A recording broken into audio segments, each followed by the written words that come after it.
And here we are, guys. Game number 1. We've got Crater to start it all off. And this is quarterfinal number 2. Moith, it's all good. I was exaggerating ever so slightly. But let's see how this plays out here. Nicov, on his day, can beat anyone, man. And I mean anyone. I've seen him get some wins against all the best players in the world. You never know what version of Nicov you're going to get. Which is maybe why he's been a little bit less consistent over the last couple years. Now, I talked to Nicov. I think he'll be okay with me sharing this. To get here, he 3-0'd Sebastian. And so I messaged Nicov, and I said, Nicov sweep off, which I thought was creative. Thank you. And he responded with, this stupid game, man. Spend weeks training, get completely destroyed. Practice 1 or 2 build orders against an AI, win 3-0. So I think in Nikov's, there's a little description there. He was basically saying he didn't invest as much time into prepping for this, and maybe it didn't put as much pressure on himself. And he ended up getting better results because of that. I would say that Sitaux can bring really crazy aggression, and so can Nicov, so we might be in for it here. And Sitaux's gone for the Romans, and Nicov has gone for the Khmer.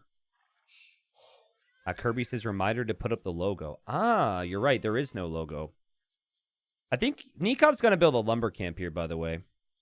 Let me try and get this logo up real quick. Thank you, Kirby. Logo. Okay, there we go. We're all set. I think everything else is good. So yeah, I feel like every time I say this, one poor soul doesn't know this, but if you have food in your hands and you build a lumber camp or a mining camp or any economic building, you actually get the food when the building completes. It's a nice little trick that pros are doing all the time. And so Nicov didn't need the wood fast because he's Khmer and he can delay that because he doesn't need the barracks later on. So he takes the food, builds a lumber camp, gets some of that food, and we'll just push in the rest of his deer here. So I would kind of expect scouts into archers from both. It's an interesting map. You cannot wall on this little rock terrain. So the rock terrain is actually what makes this map really aggressive. I think if this was the terrain you could wall on, we'd see a lot of walling to the edge of the wood line and fairly defensive play. And then the golds and the stones can usually be pretty exposed as well. Very rarely do you have a gold or a stone on the back of your base. So I would say scouts to start. Now, the Khmer player, if they're just opening scouts, could have some issues because the Romans have the strong spearmen. And that's why I think Khmer would want to go archer scout. Maybe the Romans play skirm scout or scout spear or who knows. But I don't think this is going to be a scorpion match. Even though Dynasties predicted that. I would be shocked if we actually see a lot of scorpions. It's weird, but like they're both good at going scorpions against civs who do other things. I don't know if it's going to be a scorpion off, though. Sitaux just resetting that deer, pushing it in towards the TC. And you don't have a second boar on this map, so you really do need to push in the deer. Actually, am I correct on that? Is there a second boar? It doesn't feel like there is, because I feel like they would have more food underneath TC with all these deer. So I think it's like 8 deer and 1 boar instead of 2 boars and 4 deer, which is your typical start. I think the way the map was designed is they want lower ranked players to just build the mill and then take the deer and the berries at the same time. But these guys don't want to miss out on their timings here. And so they're just going to, especially because the openings are relatively expected as well, they're just going to push in their deer for now. Now, if someone has Castle Age control, you can get all 5 relics right away. So I've seen that like every single game on this map pretty much. It's like, if the game's not over right away, the guy who can get to the middle, plop a monastery down in the middle, gets those relics immediately. I actually remember games in the past where people would pick Aztecs or Lithuanians here. So maybe that could have been a consideration. And barracks is not completed yet for Sitaux, so it will take him longer to get to his scouts because he has to build the barracks. But then he can make spears, and Nicov cannot. Nicov actually just delaying loom for the time being, too. Villagers on wood are walled in. Villagers on berries, the only thing that's exposed for now. Wait, these are deers? I thought they were goats. They're ibex, which is... You really expect me to say the exact type of animal that's getting pushed in every time? Isn't ibex in the deer family, or is it in the goat family? I don't know. We got wolves, lions, rhinos, elephants. It's in the goat family? It's the same height as a deer. They didn't adjust the size of it. It's rather confusing. And oh, Sitaux into the TC there. That's not very good. Maybe he was distracted by what species was underneath Nikov's TC. Nikov's like, oh, let's get loom. Good time to get loom now. Now, some people make arguments that you need to go spears right now. And I don't hate that argument. But it does depend on your eco setup and how streamlined things are. And right now, I'm not really seeing a situation where it feels natural to have 175 wood for a barracks. You need all that wood to be farmed. So you're running out of food. So the best thing you do to defend from like a spear scout push from the enemy is you wall. Everything needs to be walled in. And then the presence of spears and scouts together won't be an issue. I think Nikov's just going to hop into that house there and then get into the wood line so he can get more on wood. And Sitaux is walled on the wood line. And Sitaux is walled on the berries, and he too is going to need to farm. Nikov's not fully walled on the berries, which is, I think, a little risky here. Remember, you can kind of farm anywhere if you're Khmer. And he sees this, and he gets the quick walls down. He was playing with fire there. Sitaux brought the spears, so now Nicov can't just bring his own scouts to match this. And it is 2 spearmen as well. If that was just 1 spearman, Nicov could maybe get to 6 scouts and engage on this. I like this from Sitaux. Someone says they should add armadillos to the game. Well, I might not call an armadillo a deer. I don't think I would make that mistake, so... I might actually be accurate on that one. Like, I don't look at a Komodo dragon and call it a wolf. Here come the scouts now from Nicov. And there's the range for him as well. So, nice patience from him. Being able to just get out to the gold, complete that range will be enough, but you really want about 4 vills on that gold. So, it is important that Sitaux realizes this and understands that he needs to hang around here and probably disrupt the amount of vills that actually work there. Like 2 vills on gold, that might be enough for early bloodlines or something, but I don't think 2 vills on gold is going to lead to that many archers being produced. So it's one of those things. They both worked very hard so far. They both played very well, but it's building up towards what should be a pretty crazy engagement. I like the gate here from Nicov. That keeps him protected, and he's attacking over here, and he also backs away. He sees 2 spearmen, and he goes for the kill. This is crazy, but he's actually going to kill them both off.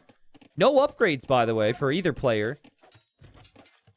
But yeah, you just can't hesitate in these situations, and that's exactly what Nicov didn't do there.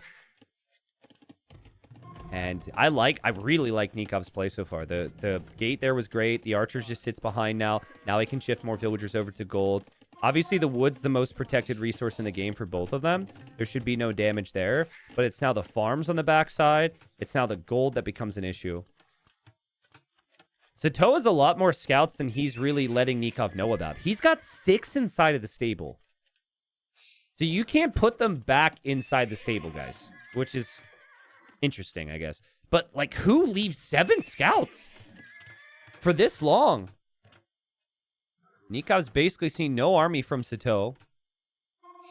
And he might think that Sitaux's going to be greedy, go up to Castle Age. This could actually affect his decision-making. Nicov might be more aggressive here because he thinks his opponent's up. And he might overextend a little bit. He's not checking that stable. And that flag doesn't mean... That flag doesn't give you all the answers. It's not 2 flags because there's 2 scouts. It's always that. I actually love the fact it's always that. Someone once said, I think there should be a flag on the building for every unit that's in there. And I'm like, no thanks. I mean, this is still pretty crazy. Like, from what Nicov has seen, he's just going to completely demolish Sitaux. He's going to kill off the spearmen. He's going to push the Vils off gold. But Sitaux knows Nicov is going to be coming in here. Nikov's still walled. And yeah, Nikov's about to be very surprised. This will be bloodlines. This will be forging on the scouts. I think Sitaux is actually in perfect position with the spears. That is really good micro. Even to leave the villagers there is crazy. He is housed at the moment, but he'll have this group of scouts that Nicov was never expecting coming to deal with this. Now, Nicov does have the archers to snipe the spears. He does have forging, but just pure scout mass should be enough for Sitaux if he can get to the hill. And yeah, the archers are never getting away. And that's a crazy clear up for Sitaux. Like, Nicov probably can't believe this. It's just so unorthodox. I don't know if I've seen this at any other point in time. Certainly not recently, to hide 8 or 9 scouts in there like that. Because normally you have a sense for the game and how much someone's producing. And now Nikov's on the way to Castle H. He did kill a villager there. And he could still be okay. He needs to get into knights. But he needs to be careful with these fights. He doesn't have bloodlines yet. Hydra says, I do that in my games, but not on purpose. Yeah, and then you're at the elo where the opponent's not doing anything based on what they encounter at your base. Right? Like, you're at the elo where you're just 2 people playing separate games, and if it works, it works. No one's making calculated decisions. It's funny how that works. Sitaux knows. Nicov must be up. He's going to try and do some damage. This is crazy. They say town centers don't do anything anymore. And Sitaux is certainly taking that to heart here. Look at this. He's just running around the TC, running around the TC, running around the TC. I mean, I've said it a million times myself. TCs suck. But they eventually kill something. And it was only 1 villager killed there. Lots of idle time, though, for Nicov. And he won't have that much food to make knights. So maybe Sitaux's going to be okay.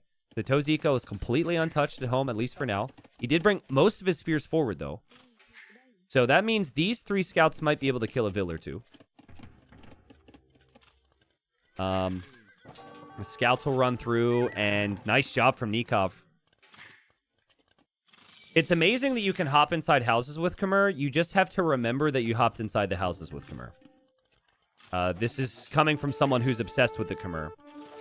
I have an issue. I'll ungarrison my TC, and I won't ungarrison my houses. Yeah, the TC eventually killed stuff. It killed 7 scouts. Knights are on the way now.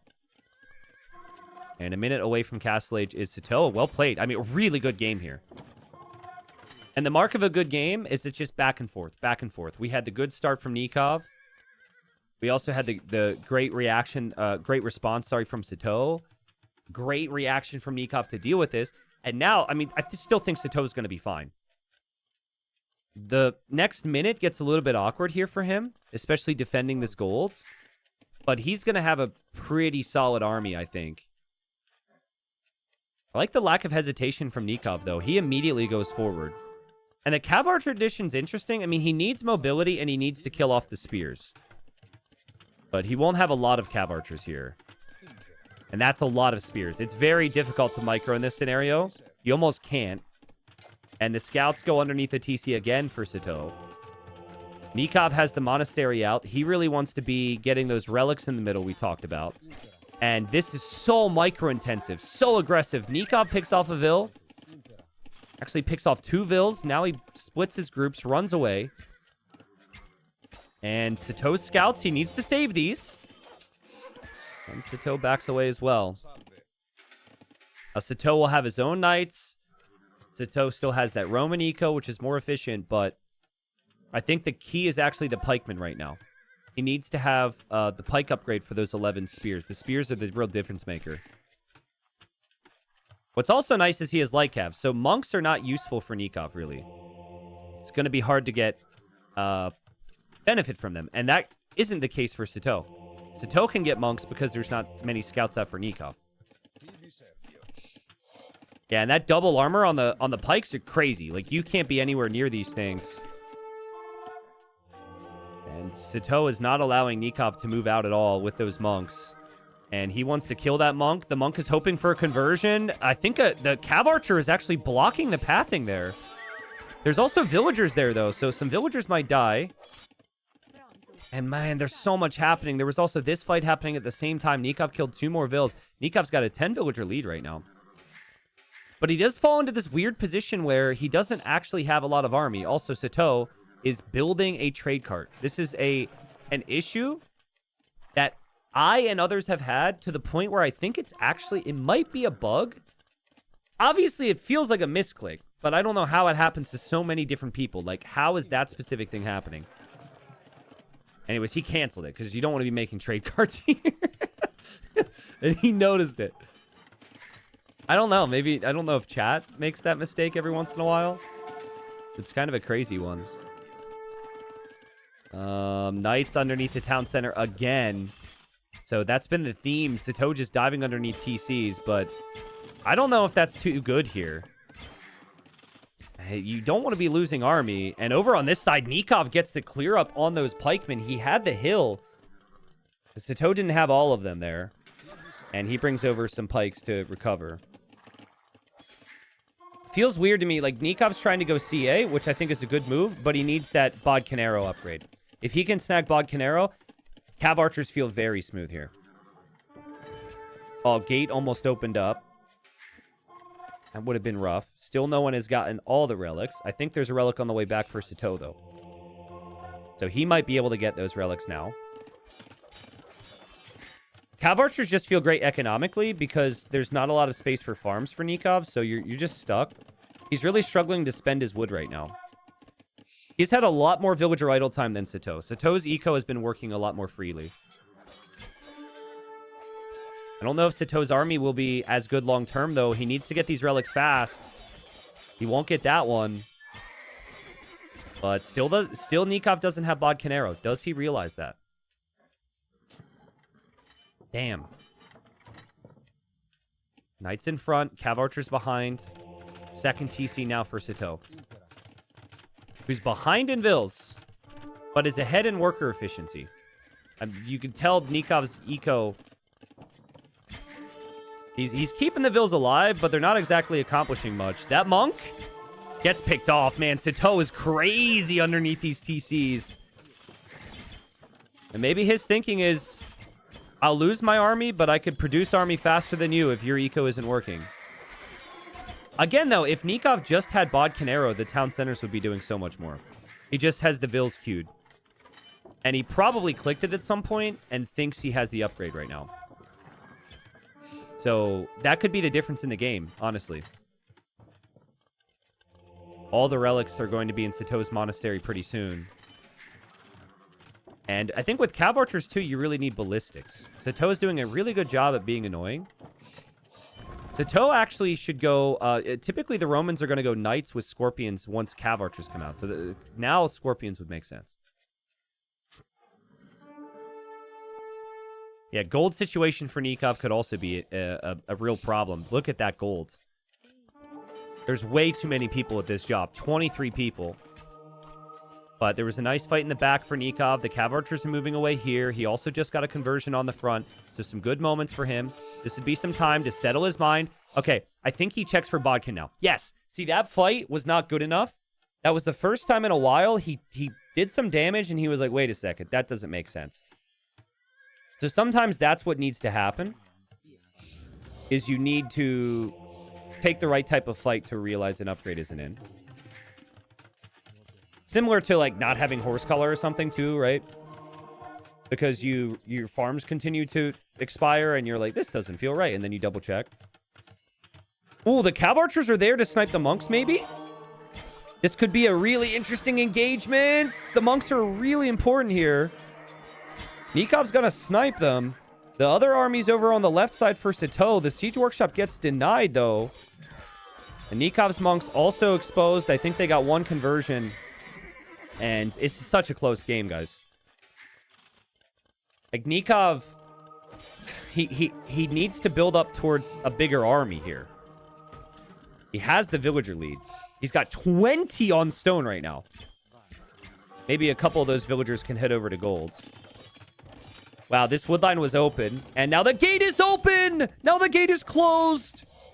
Nicov, lock that and wall behind it or repair it or something. He's fighting in the middle. He's fighting in the middle. He doesn't see. He does see! That's a 6 save from Nicov. He drops the walls. He'll lose 1 Vil. That's fine.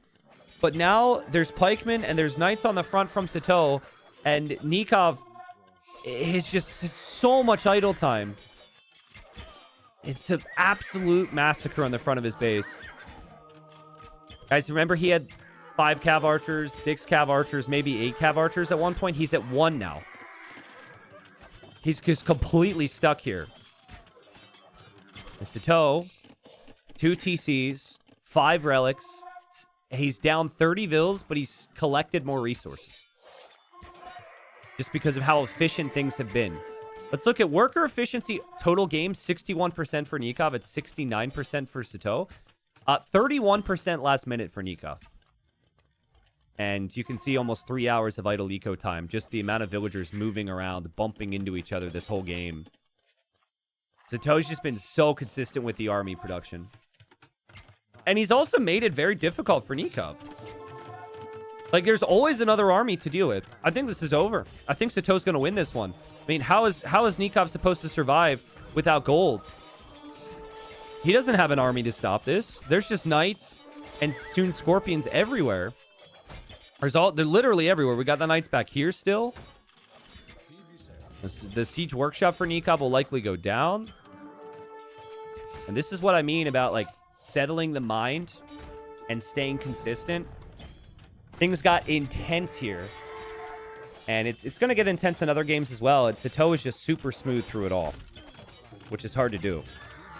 I've seen this exact same scenario with Nicov a lot of times. It's like, he'll get to a big Vil count or a big military count, and there's like a tech or 2 missing, and he just can't quite get it all together. He's just so close. And yeah, GG. Sitaux takes the first game. You know, you wonder if Nicov had Bod Canera a little bit earlier, if maybe this would have been a different situation for him. But I'm not so sure. I think he needed more CA, and he also needed ballistics, and he also needed the golds protected. There's just a lot he needed to do. It just felt like a very simplified game plan from Sitaux to just play like double melee unit, play pikes, play knights. I loved how Sitaux used the knights as well. He's like, okay, you need to mass up your CA. Good luck. I'm going to raid on this side. I'm going to raid on this side. I'm going to raid in the back. There were just units everywhere. So I think it's very easy to look at these stats and be critical of Nicov and say, oh, the idle time. That's not really what it is. A lot of that is Sitaux made that damage. He made it difficult for Nicov there. And actually, it really comes back to the fact that Nicov was in Castle Age so fast, and Sitaux had that longer time to cook in Feudal Age. The extra scouts were really harassing Nicov. So Nicov he was at the limit when he finally made it to Castle Age, even though the time was a minute or so faster. But this will be a fun series. And also, I forgot to record this for YouTube. Damn. So I think YouTube will have to deal with 1080p now instead of the 4K recording. RIP! Sorry, YouTube. Do I start recording now? What do? I don't know. So, Game 2, Northern Isles.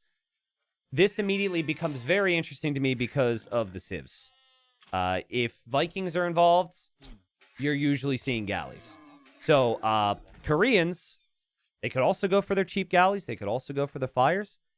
In theory, on paper, the new turtle ship changes should make turtles good against galleys. Spoilers, that will not happen. But again, in theory, on paper, that could be an option for the Koreans. I like the Koreans for their overall flexibility on this map because they're good in all areas. So they can play towers offensively. They can play towers defensively. That adds a lot of value on this entire map, combined with having a good navy. The Vikings I like primarily because of the navy, but also their economy. I think if this becomes land pressure, it's kind of tough for Vikings. I just don't know what exactly they would necessarily do. But then again, both civs have weaknesses. So both civs have pretty poor knights, for example. But I would say that to make things complicated for the galley player, you usually want to go with a sneak of some kind. So we could see Sitaux bring some pressure on land. And maybe even a forward dock to make things difficult. Crave's still a mod on the channel. Dude, long time no see. He says, T90, are you still streaming? Question mark. It's been like 10 years. Yeah, bro, what do you mean am I still streaming? Are you still watching streams? Coming in here asking if I'm still streaming. Oh, yeah, man. Yeah, we're cooking. I'm sorry, that was aggressive. That was aggressive. Nice to see you, bro. Nah, I'm retired. Okay, so on the topic of streaming different quality options.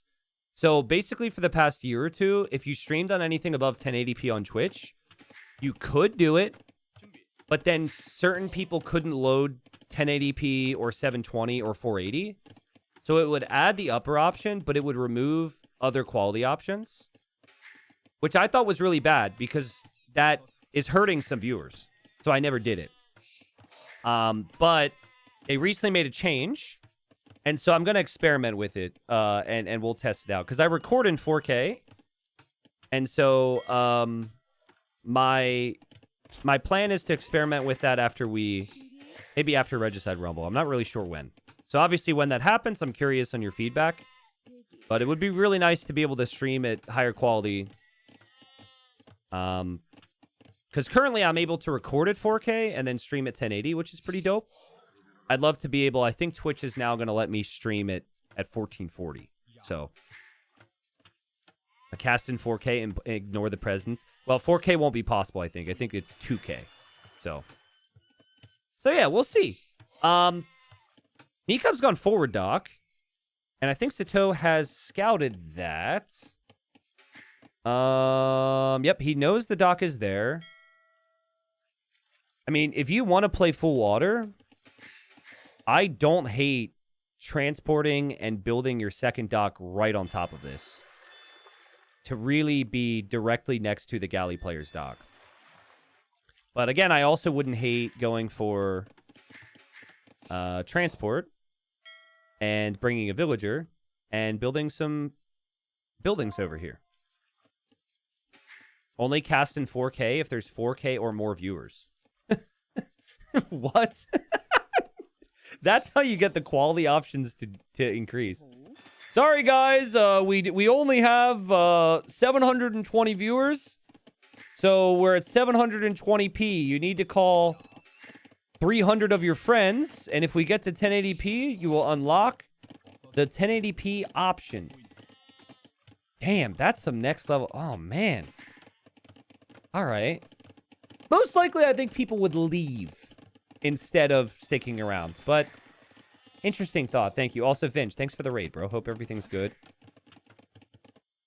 Would love to have Vinchester playing in Regicide Rumble 6. I already messaged him about it. He might not be able to play, though. He might be busy. Oh, did Nicov see that? Hold on. That's my rewind noise. He did not see that. He just missed it.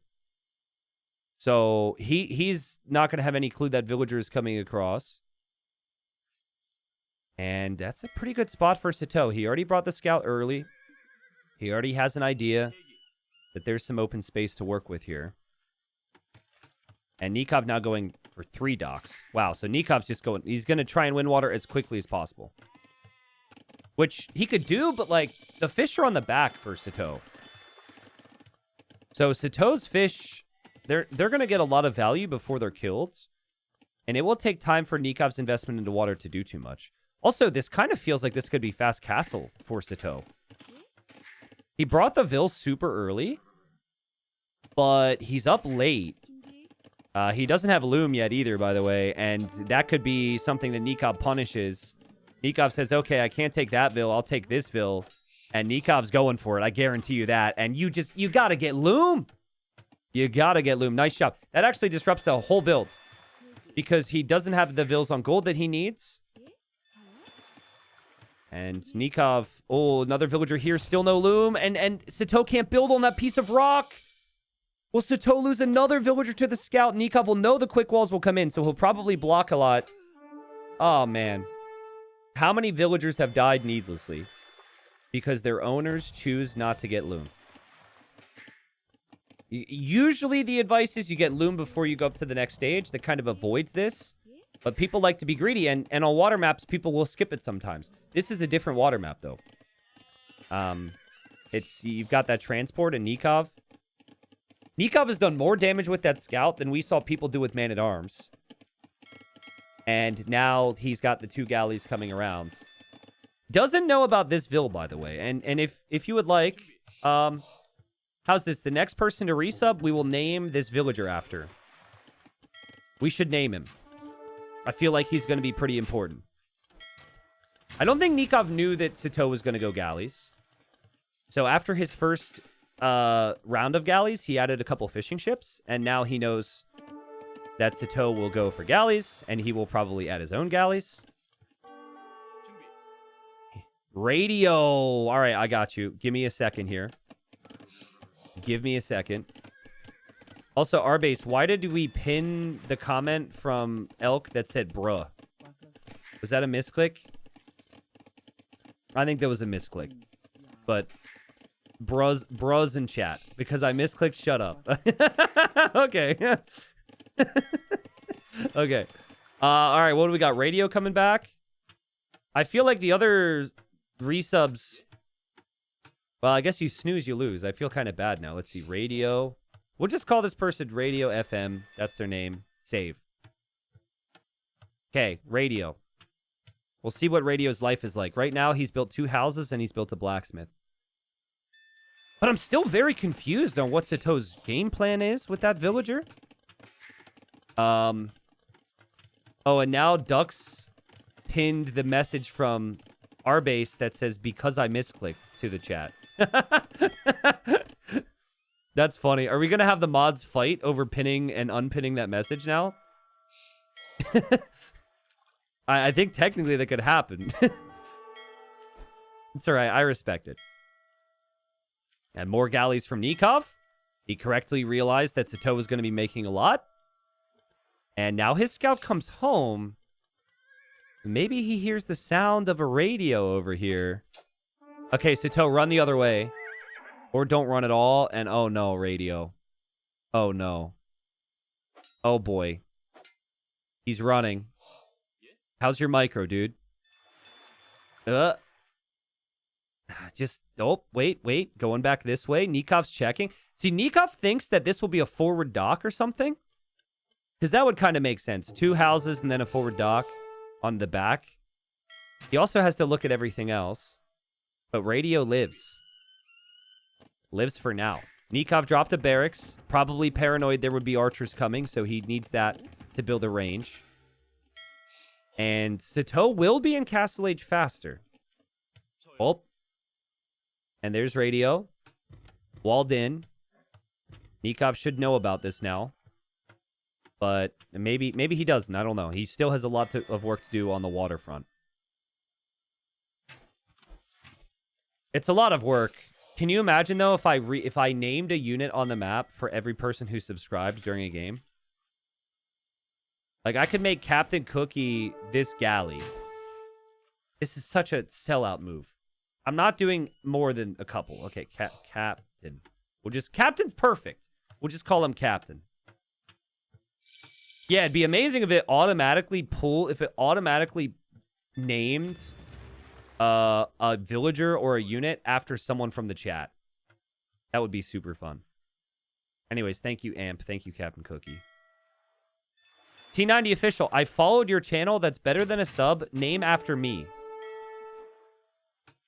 I follow your channel. That's better than a sub. I mean, you really seem motivated and excited with that. I mean, following is nice. I really appreciate the follow. But I can't pay rent with a follow. I can't buy my cat's food. Or pay a copay at a doctor with a follow. So it's slightly behind it, but it's all right. The follow's like the starting move, you know? Wow, Fire Lancer Rush. That's pretty cool. Have you tried? Yeah, I did. And people gave me weird looks. Obviously, I tried. So I don't have any money, but I do have a bunch of followers on Twitch. They're like, wait, why are you twitching? I'm like, no, Twitch. Man, Fire Lancer's a really nice play here. Now, it's not killing anything yet, so it might not look so nice, but I like it because you just need the barracks. And this here, radio and all the attack, it's just a setup. That's all it is. Because it's giving, it's allowing Sitaux to focus on everything else. The War Galley upgrades in. Again, the Koreans have cheap War Galleys, which is why they'll never make the new turtle ship. It's much faster, and it's able to compete, and Sitaux will be very happy with that. He still have his fish on the backside. We'll see if that lasts, because Nikov's headed this way. And he's forced some reactions from Nicov, and Nicov is going to assume that he's got the eco lead because this is some crazy all-in push. It's not. Sitaux dropping town center number 2. Now, this is important for Nicov. Nicov needs to prevent the fishing eco from Sitaux from expanding. Nicov doesn't actually have the War Galley upgrade or Bodkin Arrow yet. And fortunately for him, he is able to move through and disrupt that fishing eco. This is nice for Nicov. It's also nice his docks are still up, so he can switch to longboats if he wants. And the fishing ships for Sitaux need to sail off. Thank you, Dutch Pilgrim, Star Wars. Yeah, thank you for gifting Master Kip the sub. So now he is sub. Nice. Thank you, Alpha Crit. Thank you. Thank you, guys. Yeah, crazy game. It's a crazy game, but this little push, not going to happen here. The Knights from Vikings, the last thing you would expect, are going to swoop in, and there's no monks here, and Radio dies. No, Radio. He subbed for 29 months just to die like that. Pain. Sorry, Radio. It was a good life, though. You did a lot. These Fire Lancers and these rocket carts wouldn't have died if not for you. So normally this push has monks. You always go monks with your siege. That way knights can't come in. But I just don't think Sitaux expected there to be knights because it's such a random thing. This is getting pretty scrappy here. This still could turn into a bit of a push with Fire Lancers and siege, but it feels like it's becoming more and more about Navy. And Nicov was late on Bodkin in the first game. He was late on Bodkin this game. He's getting that now.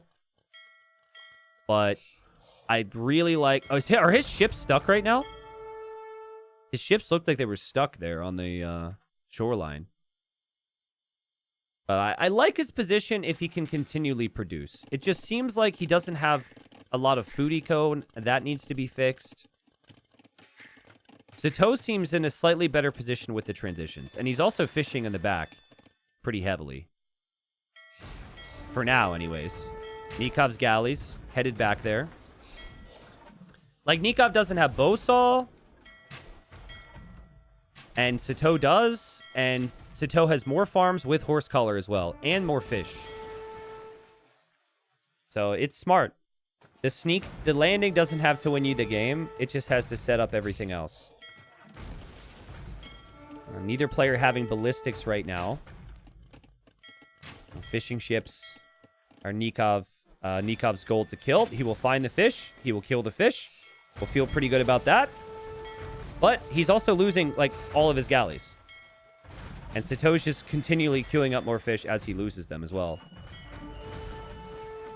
I really like Sitau's position. And I think he's feeling pretty comfortable as well, though the score isn't necessarily looking too hot for him. Third TC would work for both. And, okay, chat. Which civ is the better galley civ? We need to talk about this. Which civ is the better galley civ? Give me your answer. No, depends. Pick one. Someone said Franks. I'm talking about... There's no Franks here. Sopa man? There's no Franks. Okay, some of you guys are saying Vikings. I like the fact you're saying Vikings. So, I get that take. That's the take that I wanted. The thing is, Koreans, their warships costing minus 20 wood allows them to compete. So they're still one of the best galley civs with that.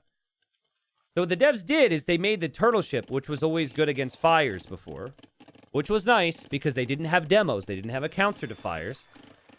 They made the turtle ships, which is a super slow ship, good against galleys. So you already have a good option to win a galley war. It's just your own galleys. And you're going to go super slow, chunky turtles now? No, no one's going to do it. It's just not going to happen. And that actually makes them very weak in the areas they already were weak because they didn't get demos. Before, I liked the turtles because you could actually take out civs who surrounded you with fires and demos. Now you lose water harder, and you're not going to make turtles on water once you're ahead. That's the way I think the current balance is competitively. So I think the video that's coming out next week will be called "What Have They Done to My Turtles?" And we'll probably have some ridiculous thumbnail for it. I'm just not a very big fan of it. Of that change. I am a fan of a lot of other changes they made. I'm also a fan of Nicov transporting the knights and the mangonel over here to force a reaction from Sitaux. He's like, how does it feel, bro? How does it feel? Both players having to defend from a land attack. And the Fire Lancers trying to take the mangonel. And now the knights and the mangonel will...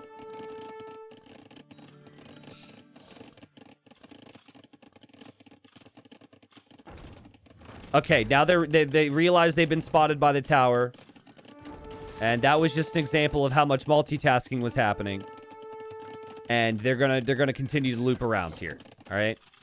Still have to focus on Navy. That's still the key for me. And that's probably where they were looking.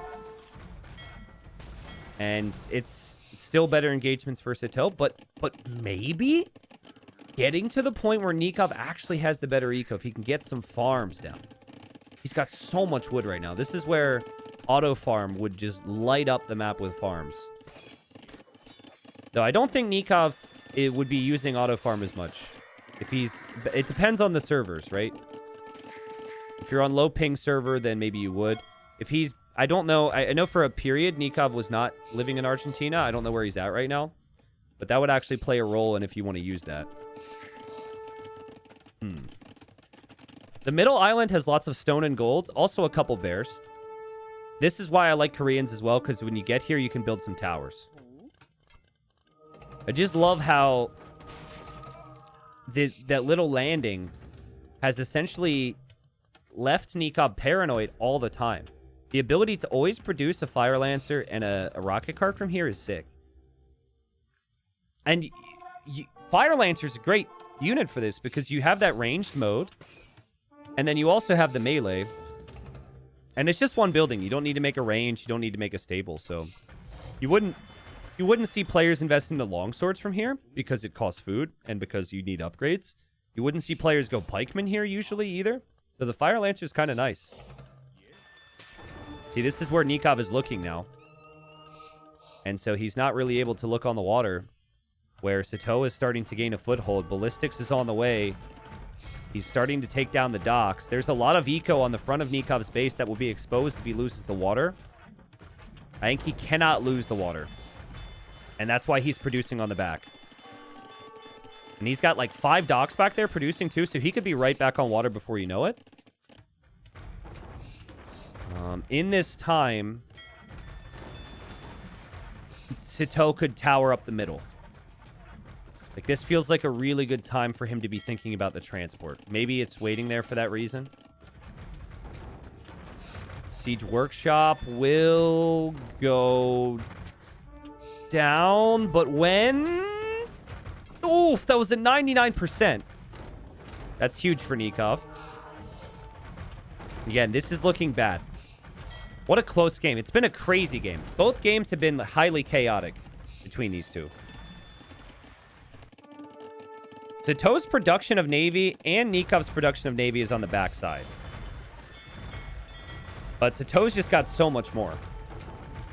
He's got 22 war galleys with 14 more in queue. Nicov has 15 longboats right now. I don't think that's enough. Nicov might need to drop a castle. You don't want to drop it directly on the shoreline, but maybe right by this gold and the farms. Just to protect those villagers a little bit. Nicov might click up to Imp here.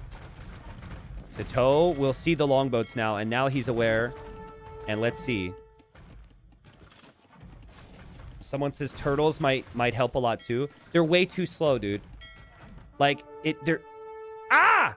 Flashbang! Capture H crashed on me again. Bro! I'm sorry, guys. Capture H has been crashing on me nonstop. And I really hope that didn't hurt your eyes. I'm so sorry. I'm still live, right? It's just Capture H crashing. Jeez. Ugh. You're crying tears of white. I'm sorry. I'm so sorry. We're looking into it. I'm talking to them. I'm trying to fix it. I'm thinking, is it a PC issue? We're doing our best. The stats reset, and we continue. So sorry, guys. That probably sucks. Now, this is actually a nice moment because Nicov has been able to build a castle much closer to the shoreline because he pulled the galleys away. Careening's coming in and ballistics now for Nicov. This will probably be full navy from here. Love this town center from Sitaux, though, to take the extra stone and the gold. And hold on. Oh, I heard a shot, and that was from the Lancers that came in. T90 official, I'm now blind. Can you please describe what is happening? Okay, to all the blind people. There are boats firing arrows against bolts. Boats firing bolts. There is a strong headwind in the northeastern seas. Well, we're not looking at the northeastern sea. We're looking at the northwestern seas, but you can't see it anyways. And we'll leave it at that. Nicov about to hit the Imperial Age, 15 seconds away. It is 2 minutes away for Sitaux. Now, maybe he'll produce some turtles from the forward docks.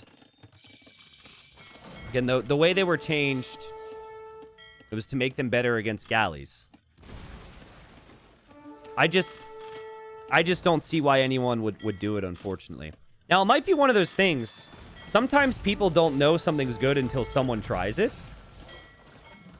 So maybe it is sneaky really good, and maybe it would be a no-brainer, and we're just super early on. But I think the lack of mobility and the discount on Galleon is why we will probably see Sitaux continue on with galleys. Nicov completes Elite Longboat. He completes Bracer. Still a minute away from the Imperial Age as Sitaux. Like, this is a crazy timing advantage for Nicov. And Sitaux never really had some time to build some towers here. This is just Palisade walls from earlier, so that's not anything we need to worry about. Sitaux still has lots of time to cook.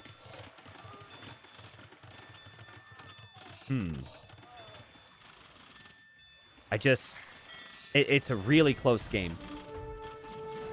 I wonder if Nicov will be tempted. Oh, nope, he's doing it now. He's going to transport and drop a castle here. It's kind of risky because you know Sitaux is about to complete this with more vills once he has a chance, but you don't give him that chance.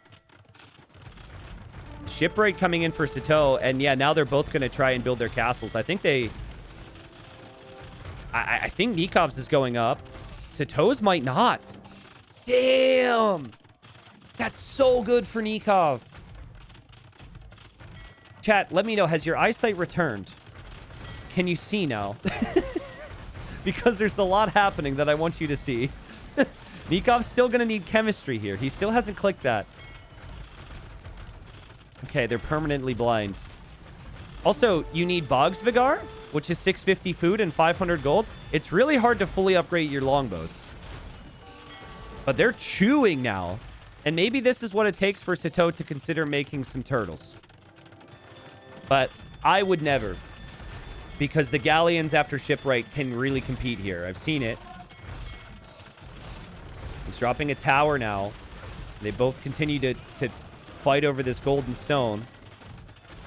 Would also be great to get Yipseong for the tower range if you're Sitaux, but you need a castle for that, and he doesn't have a castle.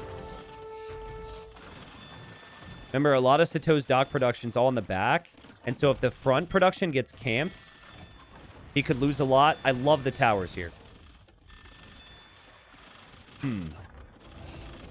I don't see the towers on this island, though, lasting all that long for Sitaux. Nicov will be able to take this gold. Nicov says, let's get those eco upgrades. Nicov needs to check for chemistry, though. Still only 8+3. That could be 8+5 if he gets Bogsvigar. And then also gets Chemistry. Wow, we have Elite Cannon Galleon on the way for Sitaux. I mean, he needs to fight back for the middle somehow. Cannon Galleons are back there. So they're kind of protected. One of them just gets sniped. 46 longboats for Nicov. Now, Nicov might need some more docks on the front as well. So he can get production very close by to the fights. It feels like he's just wrecking everything right now. But in my experience, Galleon can match Longboat after you get shipwright pretty nicely. I know it doesn't seem good for Sitaux right now, but I think it's because of the other factors. I think it's he can't meet up the Galleons from the back with this group because he's cut off. The fights are going okay here. Nicov, for years, it's been like he gets the leads. He has a position. Game 1, had the lead with Vils at least. Missed a couple critical upgrades. Still missing Bogsvigar. Still missing Chemistry. Bogsvigar's hard to get sometime. So that one I kind of understand, but Chemistry is just... He thinks he has it, probably. He's keeping his castle up now. He's got 22 more ships in queue. I wouldn't mind Sitaux if he can find that transport starting to tower the main island. This could easily become a wood game. Crazy to me that Sitaux has been able to actually justify Cannon Galleon here.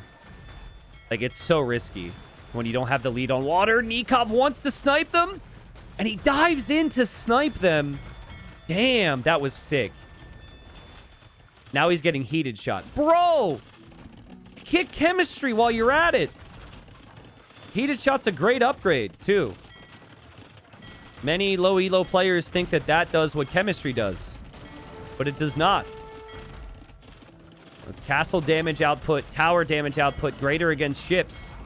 You love to see it, but Nicov, you need to spend 300 food and 200 gold on Chemistry next. I think he knows. Man. I mean, his res are really at the limit. Also, he's not farming a lot because he doesn't want to waste wood on that. And there's Chemistry. Nicov knows. And he dives again. He snipes the Cannon Galleons. There was never a doubt. We asked earlier who's better on water. Who is the better galleys? And a lot of chatter said Vikings. This is what the Vikings do. And then maybe we could see a landing as well. Look at all these villagers on the shoreline. Nicov probably just needs to build up towards Cannon Galleons of his own. But again, definitely needs a little bit more on food to get to the unique tech. Still looking around at wood right now. There's a lot of wood over here for Nicov, but he needs to kill this off to be able to get it. I think Sitaux's win condition is to actually tower this wood. Then Nicov has to respect that. Losing your docks is a very frustrating feeling in these types of games. It's also so frustrating for Sitaux. He never completed a castle, so he can't even get the tower range. Does Sitaux have heated shot? I don't think he does. I might have missed that, though. Still waiting for Nicov to go for Cannon Galleons. The longboats are just going to dive in and kill all the ships they can, even through the towers, which is a little bit risky. I'm not sure that was amazing. The towers only have 5 kills, though. And now Cannon Galleon's in queue for Nicov, so he will have the tools to take down the towers soon. But again, like, right here is the wood for Nicov. How much wood does Nicov have on this side? He's got... Well, that's not his side. He's got, like, 7k. And there's 40k left on the map. Well, he has more trees over here. It does feel like Sitaux has more wood on his side. So, yeah, I mean... Maybe there's a chance. Can everyone in chat say... Bob's Vinegar? Because Bob's Vinegar needs to be researched right now. Come on. Bob's Vigar, let's go. Nicov needs that. He's not maxed yet. We need to see Bob and his vinegar. Let's go. There's a lot of weak longboats in there. Longboats have less HP overall than the galleons do. And Sitaux got shipwright, so that really allows him to survive. And there you go, chat. You did it. Bob's vinegar's on the way. So that'll be a big change. +1 attack. Will the cannon galleons be enough for Sitaux to take down this castle? Here we go. Bob's vinegar is going to hit. This is a massive fight. We don't have turtles, but we've got vinegar. We've got galleons. We've got towers. We've got castles. This is ridiculous, dude. But I think Nikov's winning that fight. At least it's enough that Sitaux feels like he needs to run away. This could just become a stalemate. This could run out of wood, and it literally becomes who has the biggest navy. And who has the most towers. And, of course, who is, like, the most gold and stone, which Nikov's currently taking more of. One tower did just get shot down from Nicov as cannon galleons are going to pull back. That's great protection there from him. Beautifully played. Sitaux will lose those galleons.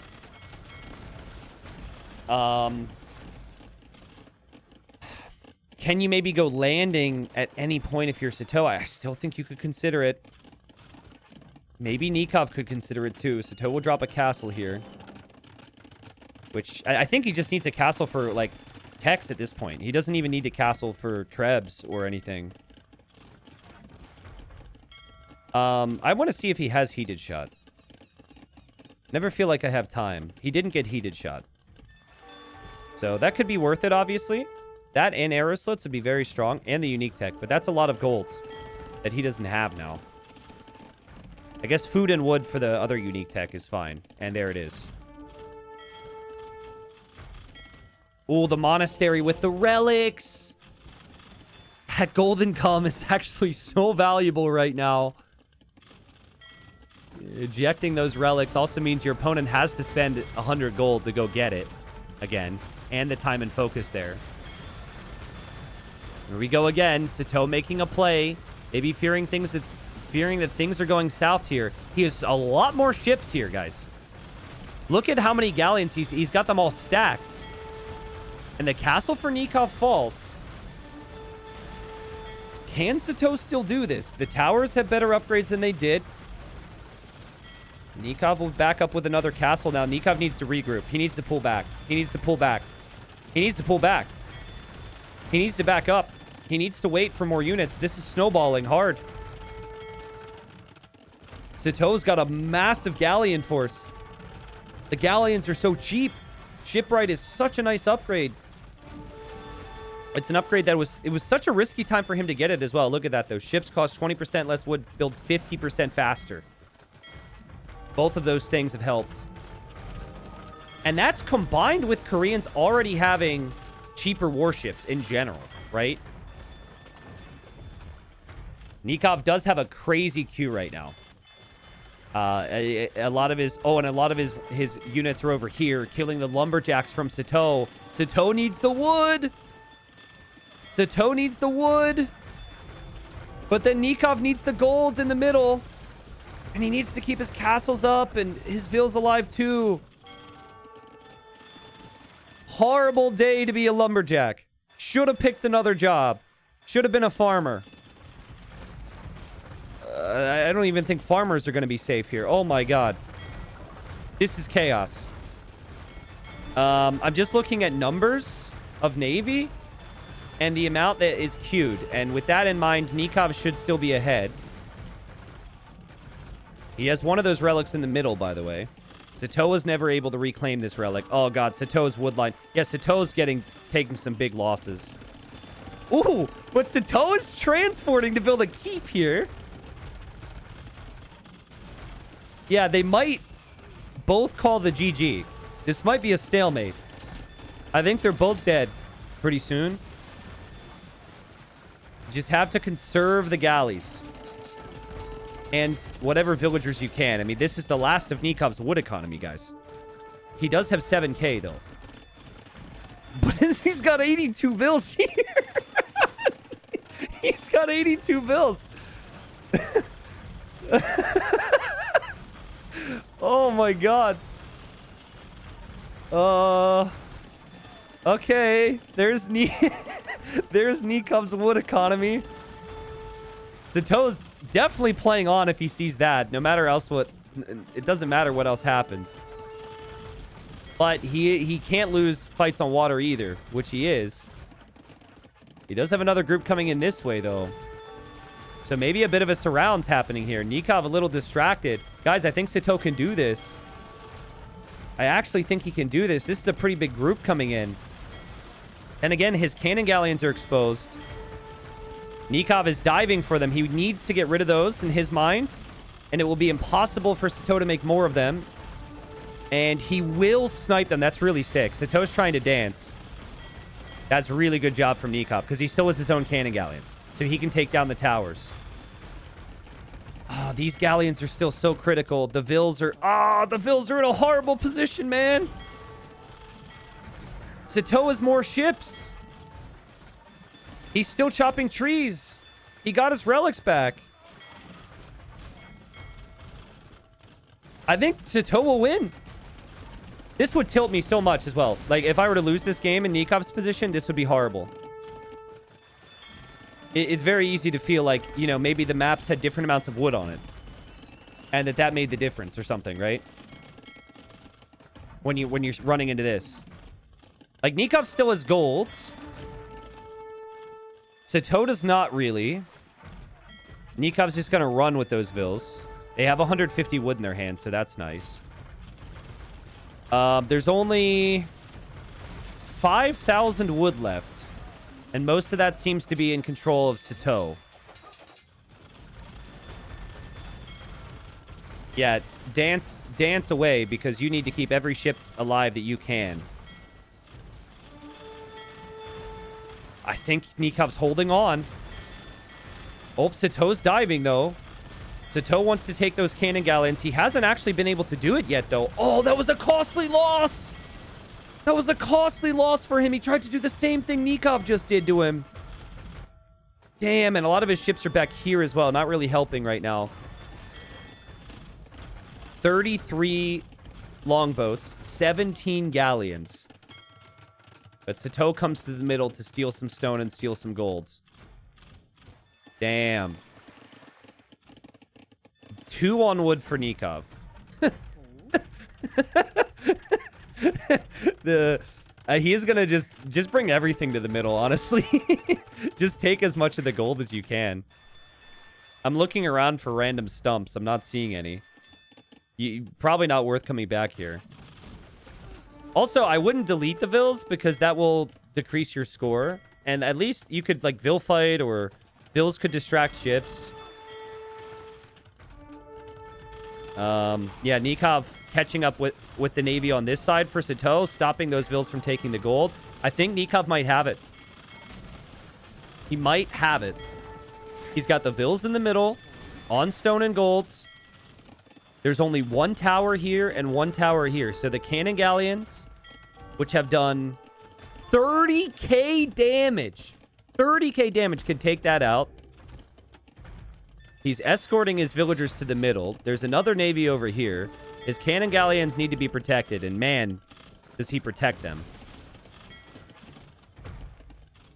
They both know what this is. Sitaux will not call it because he feels like he is chopping trees and Nicov cannot. Nicov will not call it because he is mining gold and stone, and Sitaux is not. And I would resist the urge to sell wood, but that's the only thing that Sitaux has to sell to get gold. So, that's kind of tough. And for a minute there, I really thought Nicov was going to lose this game due to the wood situation. But in the end, his hold in the middle, which was crazy, that push in early imp that gave him this probably is the decider. Just patience now.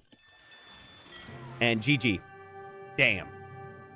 Damn, what a game. Kind of crazy that Nicov only made 6 cannon galleons the entire game. 6. And he had to push all the shorelines with those cannon galleons, all of those docks. I mean, here's 4 of them. Again, these 4 cannon galleons killed 22 units and did 35k damage. Wow. And Sitaux actually produced more ships. Like, the Korean bonus is absolutely no joke. He made 364 galleons over the 337 longboats. He also made the 22 elite cannon galleons, but I never felt like he had the position. That was actually the toughest thing. He had the docks on the front, and he was trying to produce here. And then he couldn't meet up the production from the back because Nicov was, like, camping here. Then he lost the docks from the front. Then he's producing from this side. Then he needs to go over to this side, and it's all in the back. Like, Nicov just winning that middle early on made it a little bit easier for him to reinforce. And I really would have liked to have seen Sitaux build towers earlier. Like, early Imp, I guess we dropped, right? So I can't go back too far. I don't even remember when I dropped. Like, right around here. This felt like a moment in the game that Sitaux would want back. He's got a good economy. He knows he's about to be pressured. He had stone for a while. With 2 or 3 guard towers here, I wonder what Nicov does when he advances forward with his ships. Or even, like, the castle Nicov comes into place. Does this go up if there's a couple towers? I'm not so certain. Now, the thing I need to mention about that is longboats take down guard towers pretty quickly. Longboats are really good against buildings, so maybe that would have been a waste. But it kind of felt like he could have had the towers instead of the castle, and then maybe things are different.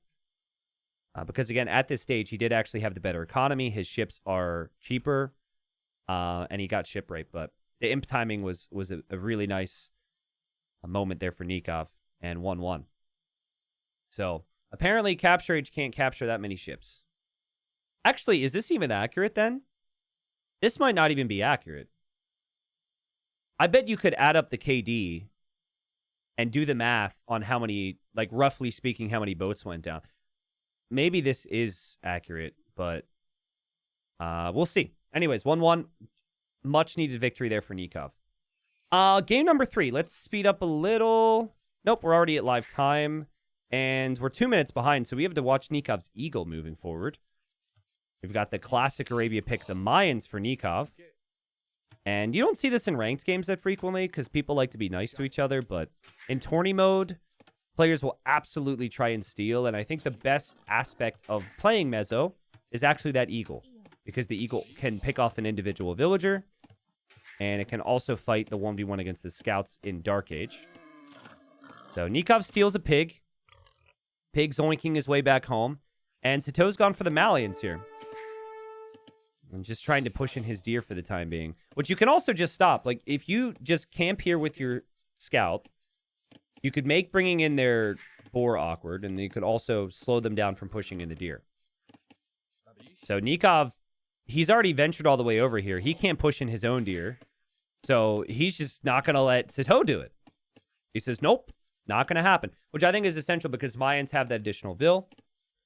But they do have the slower start because they start with less food. So they won't be able to compete with the fast up times.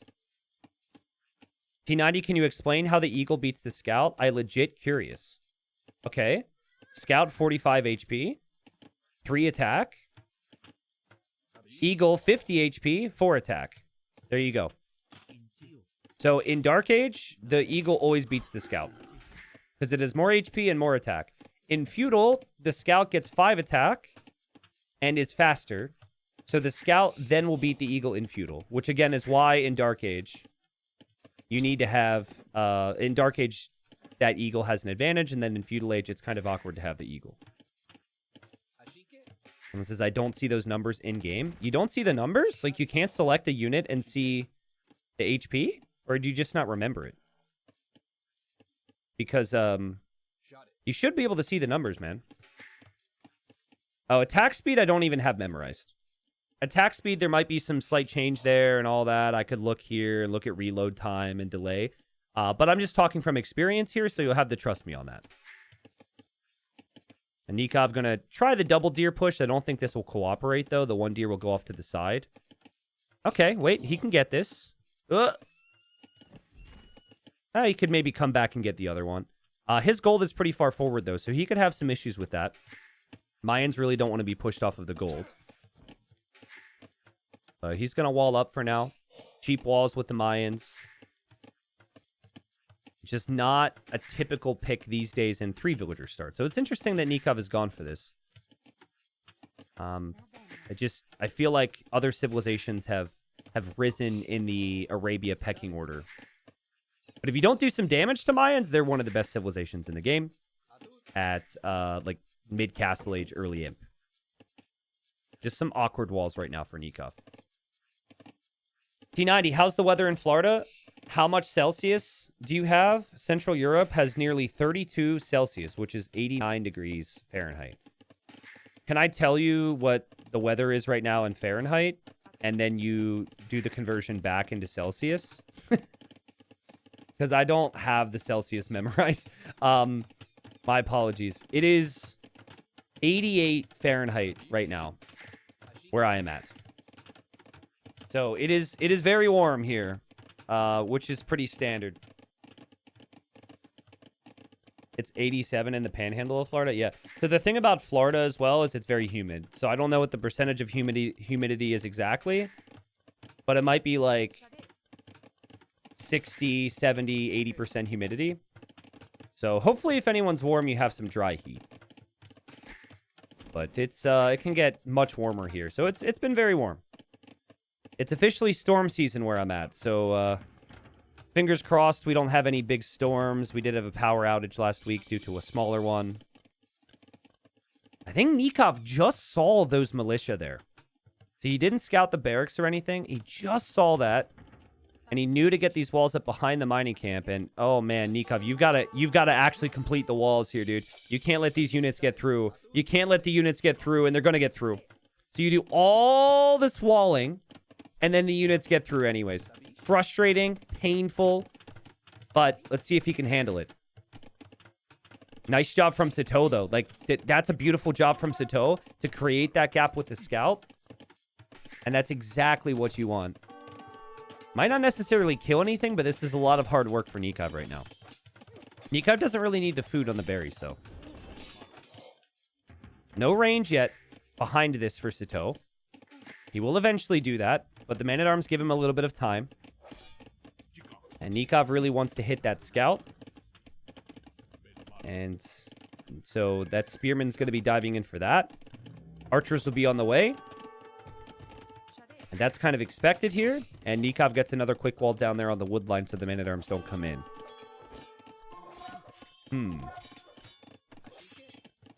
Yeah, so it sounds like it's hot for a lot of you guys. It's nice to know we're not alone in that. Oh, scout gets hit. That was crazy. I could have sworn the TC fired in different directions at the same time there. Did you guys see that? It felt like it shot at the man-at-arms and also shot at the scout. You don't see that every day. Remind me I can look back at that. Sitaux just gets to leave his base. That's actually very valuable that he didn't get trapped in there. But Malian man-at-arms have the extra pierce armor. They're a bit more dangerous against archers. And I really like what Sitaux's been able to do with his economy behind this. He'll add some skirms now. Wow. 38 degrees Celsius in Bulgaria right now? Wow. And I assume this is not that normal for you guys? I mean, it's record temperatures at, like, everywhere, right? Like, it's not really new. Unfortunate, but it's just more reason to watch Age of Empires, right? Now, this is sneaky from Nicov. This is a sneak-off right here. Dude, I haven't seen eagles all game. Neither did Sitaux. And out of nowhere, we got 3 eagles coming in. And that villager is... Oh, not going to die. Not going to die. No. Because why should a military unit kill a helpless villager? No, that doesn't make any sense. Sitaux with a crazy quick wall. And Nicov, you don't really know what to do there because... Do you stay there? And make sure it doesn't get full walled? Or do you go find more damage? He'll try and find more damage. He's going to need some defense at home, by the way. But at home, he's already built the tower. And he put his archers inside the tower, too. And that's helping. Sitaux. Oh, God. The units just bumping into each other there must have been so frustrating for Nicov. Sitaux is attacking the tower. I think Nicov needs to bring Vils. That is not something Nicov expected. And we've got arson. We've got arson on the way. Villagers still walled in. Arson could take this tower down fast, guys. I've made a lot of videos on this. The archers hop out of the tower, though. There's not many skirms. The skirms have gone down. The tower can be repaired. The archers can kill the man-at-arms. You can't hop inside the tower now if you're the Vills. The tower is going to stay up. In the end, I think Nikov's actually okay with that engagement. His tower could still be repaired a little bit, and then it can be garrisoned. I don't think Sitaux expected there to be archers in there. He thought it was going to be Vills, and the fact that it was archers saved the day. Really stupid, though, guys. I clearly saw Nicov click the villager here, and the units pathed into each other and didn't kill that Vill. Nicov should have killed that Vill. I'd like to say I'm surprised, but if you're playing, it feels like you're fighting the game sometimes, you know? I like this composition. This is a crazy good composition right now. And it almost forces Sitaux to go into more men-at-arms. It's not common to see more men-at-arms at this stage, but I think it's the best play. And you're hoping that Nicov doesn't repair the tower, which he did. And you're hoping he doesn't wall in the tower, because he doesn't know you have arson. Guys, if someone has researched arson, is it the correct thing to say that they have been arsed? Or is that not it? I feel like if someone's researched arson, they've been arsed, right? You say they've been arsoned? If you have one word for it, what do you do? What do you say? I think if you're from the UK, you can say that they've been arsed. But maybe from somewhere else it's weird? I don't know. No tower here for Sitaux. He didn't know this army was over here. And I think Sitaux will dive that tower now. Like, he will feel like he has to. He does not want to defend now and come all the way home with this army. And this would be so sick if arson actually pays off. Nicov has more archers in there, though. He gets some walls, and fletching wasn't in before. It is now. That's beautiful from Nicov. Very well played. And so all this additional army investment from Sitaux is just kind of a waste now. And he's been pushed off of golds. The army is not able to do any immediate damage to Nicov, and Nicov on the way to Castle Age. Crafty Jack says, you don't say they've been architected when someone studies architecture. What, you don't say that? I thought that was normal. I thought that was standard. Oh, okay. All right, I didn't know. I've learned. Well, I guess I gotta study some vocabulary. I certainly didn't study architecture. I think it's still doable for Sitaux, but he's going to need some defensive towers, and he's going to need them fast. Taking down the market, arsing... I can't stop myself. Arsing down the market is really nice, because Nicov is going to need that with how this game is played out. But I think the big thing is Sitaux needs to actually build a tower on his gold. And maybe get over to the stone and build a tower one other area. When you build a tower, when you've been disrupted this much, losing your market is definitely painful, but what's more painful is losing all your army before Castle Age. So Nicov did the right thing to not engage there. And now Castle Age is in, and Sitaux still hasn't even clicked up. And Sitaux's like, give me those archer kills. Please give me those archer kills. And Nicov says, I'm not going to give you all of them. Maybe Sitaux actually will get them.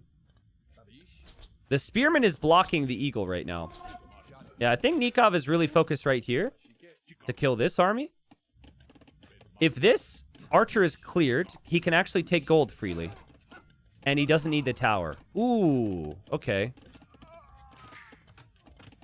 The most accurate term here would be raised. Guys, I'm just joking. I'm sorry. I'm just being stupid. I'm not serious. I know it's called a raise.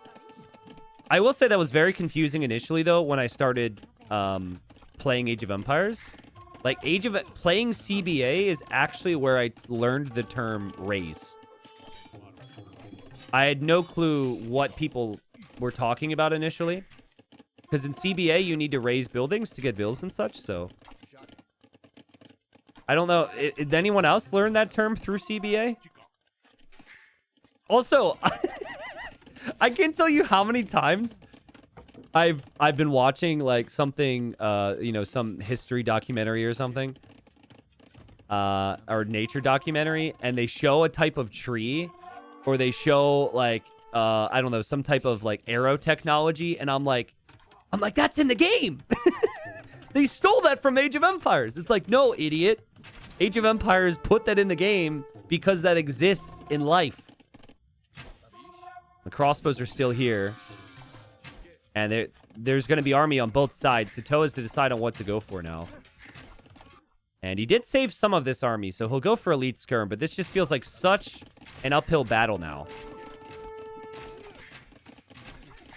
Yeah, if I see like a baobab tree, I immediately...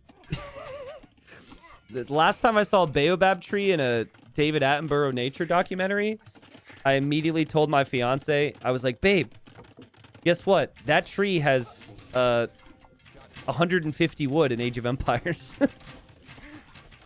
And let me tell you, she was impressed. She was not at all rolling her eyes at the fact that I brought that up. But that's important stuff, man. You need to know how much wood is on each tree, okay? We've got gates now. And, I mean, Sitaux has just been trying to do desperate things.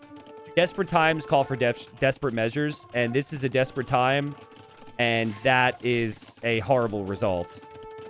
The longswords are barely alive anymore. The skirms are barely alive anymore. And now the crossbows and the eagles are in over here. And he does not have the potential to defend in the same way. That's a palisade gate. That will go down. Over here, all the army dies to that tower. The wood line's exposed. He has to drop another tower foundation. This is just complete and utter pain and misery for Sitaux. And what a great job from Nicov to survive after what was such a chaotic start. I was so sick. Like, I really thought he was in trouble in early Feudal, and he almost lost that tower earlier. That was kind of like the biggest move in the game, honestly, was that Feudal Age attack with Arson. This is what we said about Nicov. Like, game number 1, he had a 15-20 villager lead, but he couldn't hold it together. He missed some techs. If Nicov is... Who has 0 eco techs, by the way. If Nicov is firing on all cylinders, he's really hard to stop, and he's so cutthroat, so aggressive. Nicov, you really need double bid axe, my guy. Nicov, you might want to grab horse collar, my guy. But he's killed 13 vills. So... I think 20 villager lead with no eco upgrades is probably still going to be okay for Nicov. We'll see. Fonz Kicha says, I heard T90 no longer streams and has been replaced by an AI. Beep boop boop. System malfunction. Human has been notified of strategy. Shutdown mode initiated. Abort. That's why he's funny now. Mods, ban him. Yeah, you made a joke to the wrong bot. T90 be more chill, but I'm a bot. Ban him. Get him out of here. How dare he? I'm kidding. Don't ban him. Well, you know, put him on the list. I feel like Sitaux's in a very he's in a very interesting spot right now. He is like he knows he's behind, and he's probably just gonna dive again, right? Like, he's not gonna sit around and wait. No, he knows this is bad, and this is when players can be at their most dangerous. The skirms are fully armored at least. Ooh, the scorpion actually hops out on the other side. That was really smart from Nicov. But longsword and skirm, pretty strong against what Nicov has in defense. And now I see a siege workshop from Sitaux. Damn. Someone first-time chatter says, bro, I just entered and heard ban him. I'm a bot. That was a crazy thing to hear from you out of nowhere. I'm sorry. There's been some weird comments from me today. But this is another issue for Sitaux. But another reason why he just needs to kill fast. Like, and Nicov knows. Nicov knows and has saved up for a castle, even bought some stone here. Because that Siege Workshop Foundation was spotted. And he needs some defense here as quickly as possible. So good from Nicov. Nice damage control. The Scorpions are getting some hits. The Eagles snipe one of the Vills. The crossbows are back on the gold. And Sitaux knows that castle will go up. I can't push his base. I've lost too many villagers. And Nicov up 2-1. Just have this feeling, guys. This crazy feeling. Maybe it's because I'm a bot. Maybe it's because I'm not a human being anymore. But I have a feeling this is going to 7. I have this expectation that Sitaux is going to find a turnaround in the next game. Nikov's not going anywhere anytime soon either. It's been a really fun series. So good stuff. I think that Sitaux would have wanted a little bit more damage on that gold. And it was actually the Eagle counterattack was pretty crazy from Nicov. And to also know that he could never engage against skirms. Like, he just expected the skirms. He knew there'd be the follow-up, and he built that early tower was really good. Yeah, no double bit axe, no wheelbarrow. Did someone take a screenshot of this? Post it somewhere and say, guess the player. Poor Nicov. Oh, poor Nicov. I mean, he's better now, guys. Way in the past, he was rough with eco upgrades. But according to Nicov, the community has basically bullied him into being a better economic player. Game number 4. This is a classic matchup. We got Huns for Nicov. And then we got the Japanese for Sitaux. Guys, Sitaux might be the most aggressive player on this map in the world. I have seen him send villagers to every single pawn before. He's gone forward. He's gone towers. He's gone man-at-arms. He makes it crazy chaotic. I don't think you have to. As I've said before, in tournament versions, there's a lot of reasons. It feels weird to say that because this is a tourney. But this is a tourney based on the in-game definitive edition versions of the map. Okay? And so any other tournament, you don't have this much fish. So there's actually way less incentive to move to other pawns here. In theory, you could go 2 docks and get 16 fishing ships in here and be fine with it, which you couldn't do elsewhere. So we'll see. But I expect aggression from Sitaux, especially because the Huns can't really naturally wall up with any houses. And Japanese can shred buildings with early arson, like we just saw him almost win the game with the Malian man-at-arms. So here you have the food eco to fund your attacks, and so arson is very realistic. Thank you, Colado, for the Prime. Thank you, Bindigo, for the Prime. Suma, welcome back. Thank you for the 8 months. Says thank you for all the dope AoE2 content. Keep it up, and go Nicov. Nice. I'm a big Nicov fan as well. Also a big fan of Sitaux, though, so I really like both these players. Lurzy, thank you. Thank you, Axteria, for the 62 months. Damn. Appreciate that. So I notice that the map always generates a massive hill or 2. Look at where the hills have spawned. Here and way over here. And then it's like complete flat ground between the players' bases, which is weird. I mean, I don't hate it. Also, the golds are... Oh, damn. Let's talk about this. So, you also only have 2 golds per player. Main gold, secondary. Main gold, secondary. Extra, read all about it. All up here in the north. That is so far away from their bases. So if this gets chaotic, that is kind of huge. And I would actually say that 2 of those golds might never be spotted over there. They're pretty close to the edge of the map here, so.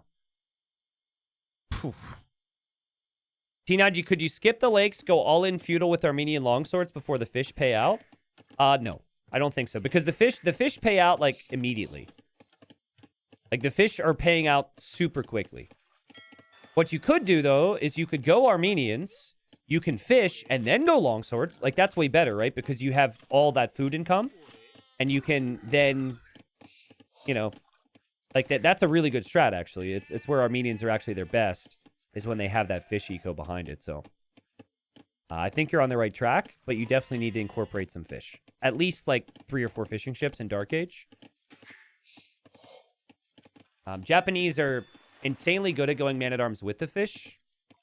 So much so that I think Nicov is always going to expect this. And look at their scouting right now. Nicov sees that gold and thinks that's going to be a player's base. Sitaux, same thing? No. But he's looking for the player's base, and he's just not in the right spot right now. Heron says, the white snow is hurting my eyes. Well, not as much as when I accidentally flashbanged all of chat earlier with the Capture Age crash. So it could be worse. Yeah, I agree. When I playing with snow is brutal. But I think using a no snow mod for casting is also kind of weird. So I think that the terrain is kind of nice here. Nikov's inevitable mid game is going to be sorry, I'm losing. I just got really distracted because someone in chat says I hate when T90 flashes me. And I lost my train of thought. Nikov's long-term plan is going to be Cav Archers, but that's going to take some time. And look at this. He's actually adding palisade walls to block dock foundations. I think it was Mihai and Dark were the first 2 players I ever saw doing this with the Huns. And other civs as well. Just placing palisades so a dock can never come up on their pond. But look at this. Like, everyone knows Sitaux is a crazy man. And he goes forward on this map. And he sneaks docks. And all he's doing is just adding more fish and playing greedy. So it's like mind games. Nikov's waiting for the man-at-arms. Nicov might even go to gold to prep to go for archers. But that's not going to be the case. Nicov is Feudal Age faster, which means he gets some really valuable hits. He might even be able to kill this scout. Yeah, I think this scout will die. That's really good for Nicov. And also so frustrating for Sitaux. Like, at Sitaux's position, you're like, I scouted you, bro. You didn't scout my base and you get rewarded for that crap. At least he knows where the base is. And then Nicov, he did scout his opponent, so. And he didn't see a barracks on the front, so in all fairness, great scouting. Will be scouts for Sitaux. T90, are any top players playing in Regicide Rumble 6? Dude, a lot of top players, but it depends on which top players you're talking about. In the past, I had asked Hart and Leary to play, and they were like, yeah, no. They did not seem interested, so I didn't message them this time. They probably have heard about it. It is an option for them. I did message Hera, but again, Hera also didn't play last time. I think that Hera may get teamed up on very, very quickly. He might not like that. He might not want to Diplo. I have invited him, of course. Everyone's invited. Big names that have signed up, though.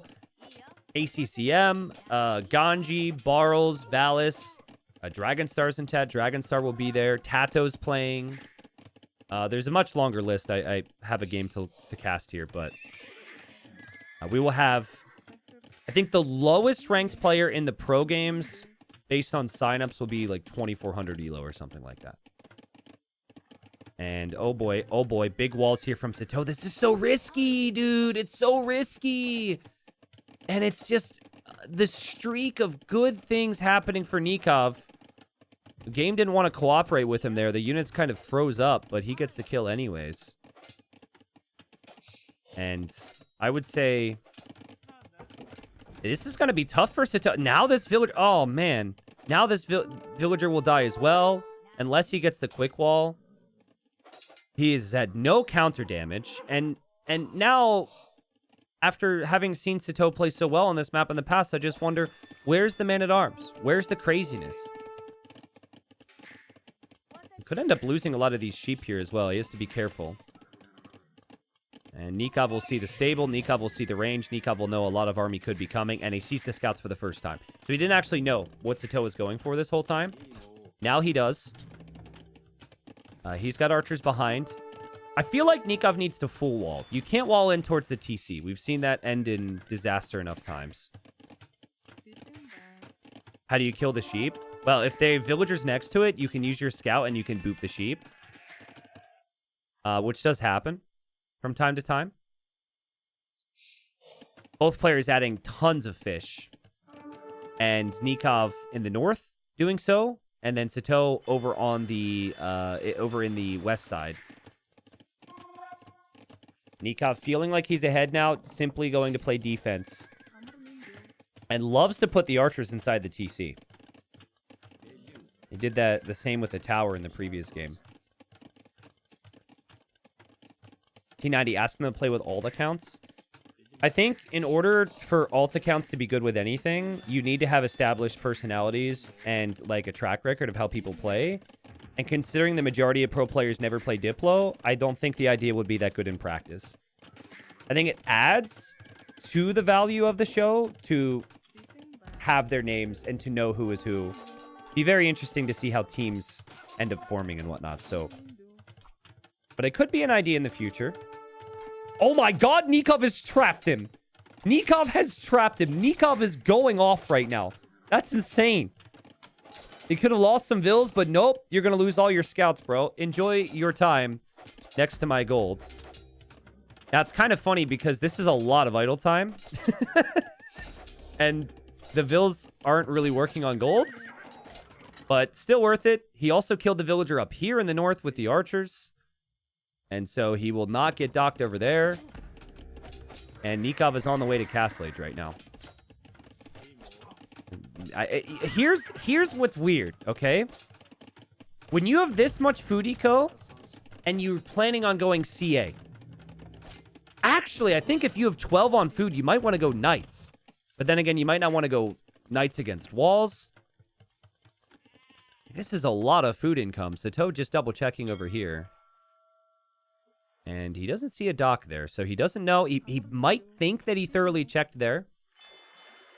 Nicov could disrupt the fishing on that pond eventually. Guys, I'm telling you, I want to see walls connecting everything here. Now, if he just leaves the archers inside the TC forever, technically that helps. So, we'll see. Solid Prem says, but this way you can afford to go Massier and Boom at the same time because you don't need to farm as soon. Yeah, I mean, that's a fair point, but I think with 12 on food, you can also do that. You could argue you can spend more wood on ships if you go knights and CA. Like, knights and ships is easier because you're saving wood. There's a bunch of different ways to look at it. I just want to point out that it does actually become a bit of an issue with your wood spend. And Nicov only 2 ranges right now. No stone for a TC. It's dropping outposts. And he moves forward now. Sitaux's going to want some damage. It's been tough for him because of the way Nikov's walled. But Nicov is wide open here. Once again, it's not about being fully walled. It's if your opponent thinks you're fully walled. There's a massive gap in the wall there. Nikov's outposts pay off, and Sitaux actually attacks the outpost, so we'll see if he stays there. And Sitaux's now being hit on his wood line by the archers from Nicov. Nicov gets the War Galley upgrade, and he'll want to take this pond. Just big fishing ship counts. Sitaux will try and stabilize here. Not very big land armies, though. Not yet, anyways. Still no crossbowmen for Nicov. Nikov's villager economy is not the prettiest right now. Skirmishers in defense for Sitaux. Sitaux gets 1 kill. He'll get the 2nd kill. He'll get the 3rd kill. He'll get the 4th kill. He'll get the 5th kill. He'll get the 6th kill. And guess what? He'll get the 7th kill. Nikov's super distracted over here because of the crossbows. And Sitaux's feeling good right now. At least compared to what was happening before, he will lose all of his crossbows. So just everyone loses their crossbows. Both players felt like gods, and then they looked back at their dead army, and they felt like plebs. Relatable. This was important, though. Nicov is going for the triple pawn domination. But Nicov needs an answer for skirmishers. He doesn't have that. He's planning on going cav archers. There's just a lot of exposed res on the front here for Nicov long term, and he's going to run out of wood. I actually think I prefer Sitaux's position, as even though the stats suggest Nikov's ahead, I actually think the setup for Sitaux is just way easier to play. The fighting will continue on water. And wow, lots of demos from both. And Nicov's demo targeting the other demo. That's a really nice demo. But he lost his cav archers in the middle, man. So much multitasking needed here. Nicov will go for his own skirms. Yeah, you know, in theory, you could mix in a couple knights. Your own skirms isn't the worst choice. But this is not walled.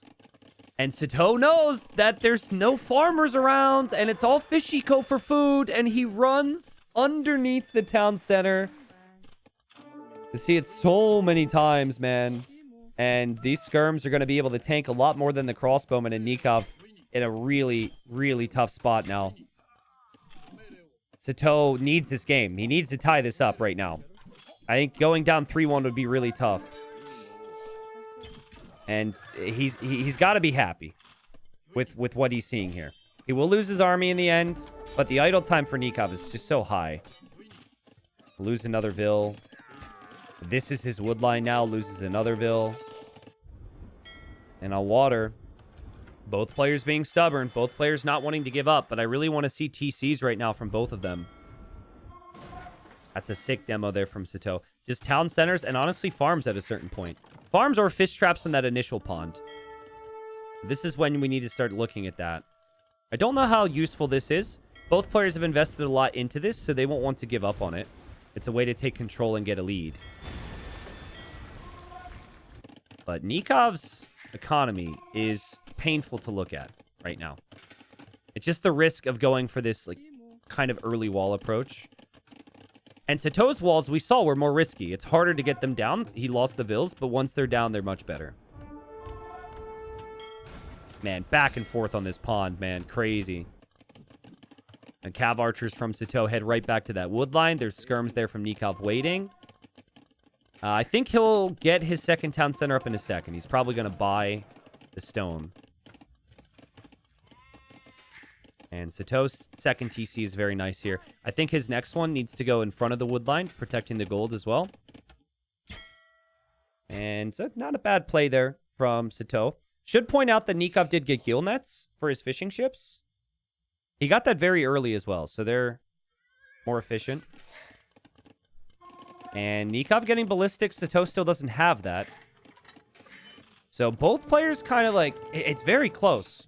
One player slightly ahead in one area, one player slightly behind in the other. Left pond just seems like it's, like someone's going to win this as they're on the way to Imp. That's what this feels like. Or maybe when some of these other fights are happening. Cav archers will get found by the skirms. Sitaux doesn't lose one. He also has his own skirms there. He saw the knights, but the knights didn't see him. And remember, yeah, the golds, like the long term, guys, a lot of these golds are really far away. And I actually need to check their scouting on this. So they see, okay, Sitaux sees that one. Nicov sees the same two. He also sees this one. Still no ballistics for Sitaux. He's saving for that. He can be fine with no ballistics right now, though. He should be okay with no ballistics. It doesn't make that big of a difference when they're focused so much elsewhere. They're not going to be taking constant fights yet. It'll build up towards that, though. Think the Bard, thank you for the 17 months. Says, why no house wall for Nicov? Because he's Huns, bro. He can't build houses. He can't build houses. But good thing he wasn't walled, because Sitaux just ran right to his death. Oh, that was so good for Nicov. Oh, nice micro there as well. Pulls the CA away. The two skirms could finish the job, maybe. And now the CA are here for that knight. This is where the army numbers are going to start to get pretty crazy. And this is where securing the middle of this map, this open runway right to the others is going to be really nice. I still think, like, the fact that Sitaux has put in the time and effort to get fish traps down and Nicov has 0, that will hit hard at some point.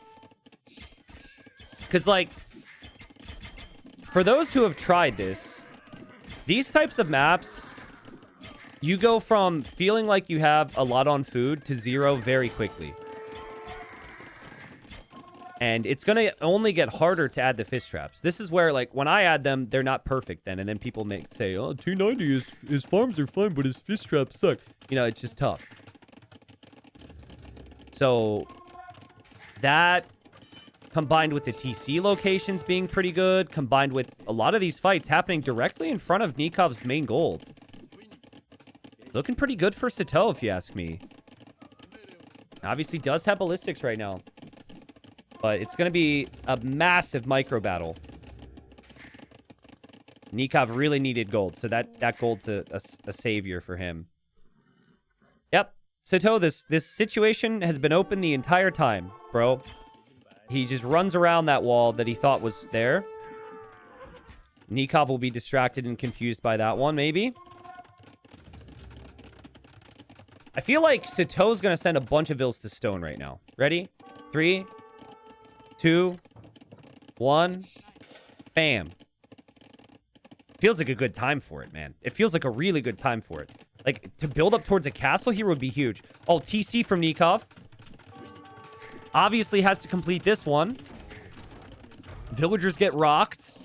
He has his own mangonel here, though. Oh, and Sitau's units get trapped. Or get blocked off. But nice save. Oh, beautiful micro. Needs a villager to come repair this now. And the TC foundation still could be completed. The micro is insane. Nicov gets hit by the mangonel as he tries to dodge here. Sitaux dodges again. This should be really good for Sitaux, and Sitaux gets the kills, and Nicov is not going to have this gold. It's just been such an issue. He was in Castle Age so much faster, but he just never really had the front of his base locked down. And that was a big engagement. And now maybe is where Sitaux thinks about getting some vills onto stone. Because if you can secure this area with a castle, that will probably be the game. Panic time for Nicov now. It's mainly skirms and mangonels, so knights could maybe do it. Again, he doesn't have any fish traps. The fish is getting less efficient. He doesn't really have that much food for knights. So he'll probably need to use the market. And there's the vills onto stone for Sitaux. Still could turn around, though, if he gets rocked by a shot. Like, it's still mainly units that are vulnerable against knights and mangonels. I love the positioning there from Sitaux. To gain the hill is so smart, so he can't get one shot. And Nicov loses another mangonel. Sitau's micro is just a little bit better right now. His micro is a little bit better, but also his positioning and the numbers, the types of units, all of that's been a little bit better here. And fish traps are set up. I keep checking that. That's 9 fishing ships with Japanese on fish traps. But you've got to know, if you're in Sitau's position, you've got to know a big pushback is coming. And it's not going to be... It will be a mangonel or two, yeah. But it's not going to be skirms again. Like, okay, bad timing. There's obviously skirms. But it's not going to prioritize making more skirms. It's going to be something else. So you're just kind of sitting here waiting for whatever it is. I think he senses it's knights because he's making cav archers. And he'll look into the back now. Crazy micro. Crazy micro from both. Hold up. Hold up. No way Nicov recovers this, right? Oh, Sitaux kills 2. They were both weak. I don't know. Nikov's waiting. The knights are coming in. The attack round doesn't kill any knights. And now, Nicov can take the position back. Crazy. What a recovery from Nicov. As for what Sitaux could have done differently, I'm honestly not really sure what I could tell you. Because he's played so well. His eco management's been great. He probably needed more cav archers. But the knights just came out of the darkness. And Nicov flying now. And now, Sitaux might need a defensive castle.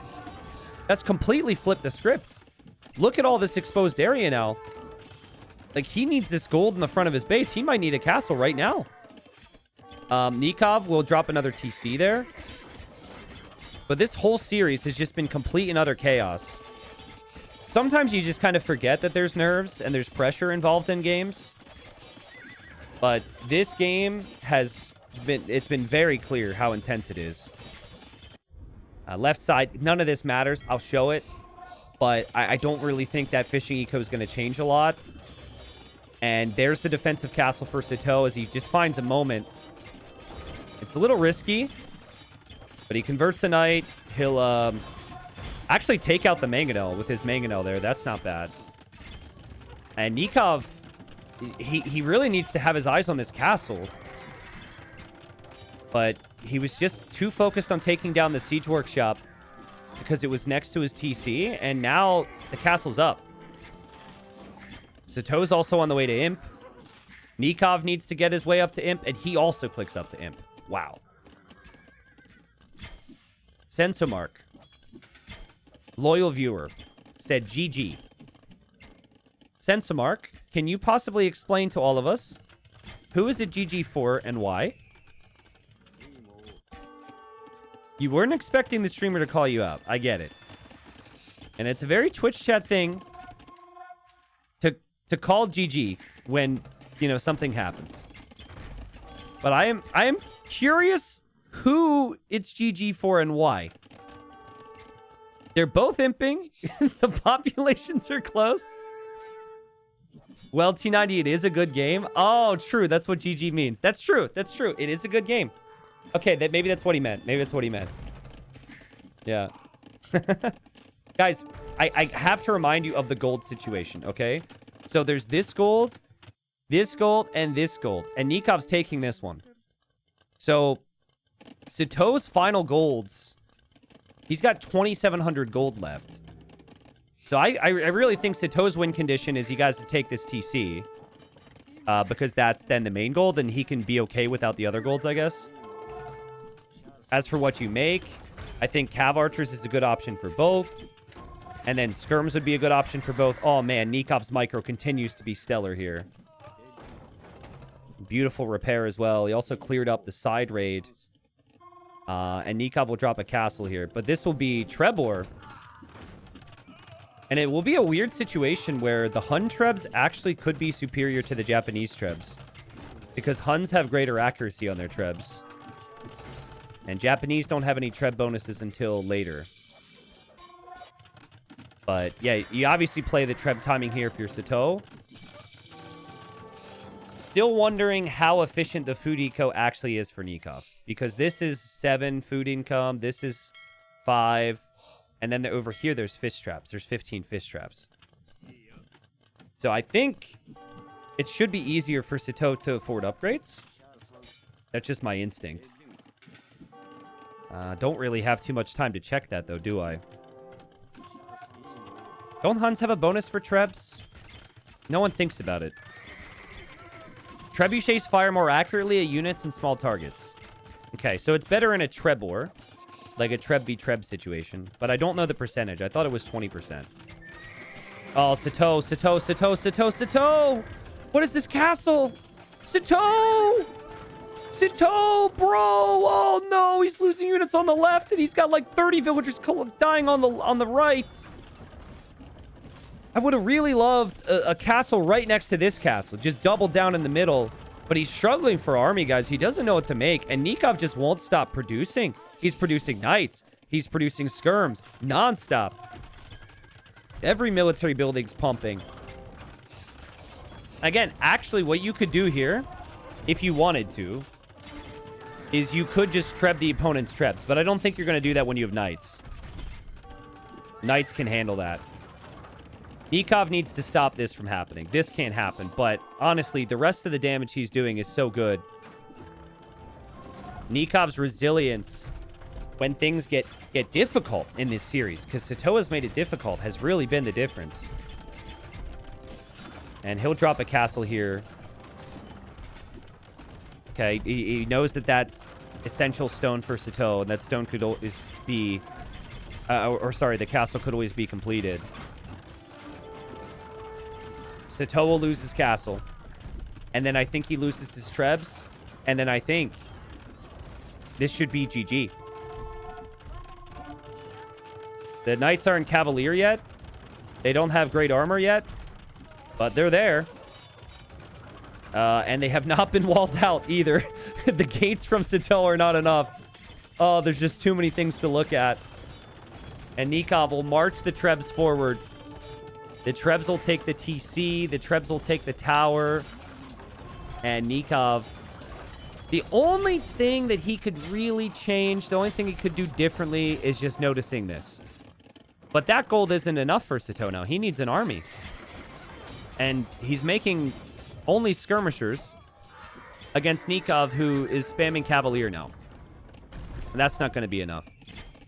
And it looks like Nikov's just about to find out about that gold because he's going over to take it. Damn. That was a crazy game, dude. That was a ridiculous game. There was so much happening.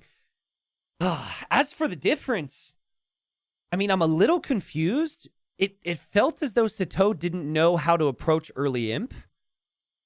The castle on the right side was brutal. Their populations were even in economy and military on the way to imp. And then, like, when they got to imp, Nicov just was out producing. Maybe that's some of the discounts at play for Huns, like the cheap cav archers. I'm not really sure, but it really felt to me like Sitaux didn't have the production buildings or the game plan on what he wanted to make here. Now, in all fairness, it's really tough because one of the best things you want to make as Japanese here is you want to go Hal. But when your opponent already has skirms and cav archers, you can't really do that. I think what I would have loved to see from him is I would have loved to see a castle like anywhere else. Like this area is not valuable at all. Castle here, castle to the left, castle in your eco, like, and then try and take the map control with military. But as the great lord once said, sometimes you build castles to end games, one way or another, and that was maybe what happened there for Sitaux. He built the castle to end the game, and it did. Just went the wrong way. Damn, Nicov playing amazing. Good KD in that game. The economy as well. Okay, so this I was curious on. He obviously collected more gold. I could sense that. Food count was better for Sitaux. But it wasn't by a landslide. It wasn't crazy. I still think, like... I think these games have been so close, like the last two games, that Sitaux is going to be able to look at this and tell himself, I can do this. Here we are. Nomad. Classic Nomad as well, by the way. You start with the 3 villagers here. You love to see it. And we've got a pond in the middle. That'll make things interesting. And Nicov is in the blue. Nicov is playing as the Bengalis. And then Sitaux is in the red. Sitaux is playing as the Italians. The Italians want to win water. And just so happens, they are next door neighbors on the water here. So that is very good for Sitaux. Bengalis also might want to play water. Actually, what could happen here? Nicov might find the Vil. And he has an interesting decision. Okay, so that tells him there's a dock there. Now, you need your villager to collect food to get your start going. But I think Nicov might get Loom and might send a Vil over here to kill this at some point. And Sitaux also sending the sheep to this direction instead of this direction. I mean, that's probably the last place he's going to look. He's going to check everywhere else. He doesn't have any clue of knowing that Nikov's that far away. Nicov doesn't have any indicators that the TC is there for Sitaux either, so...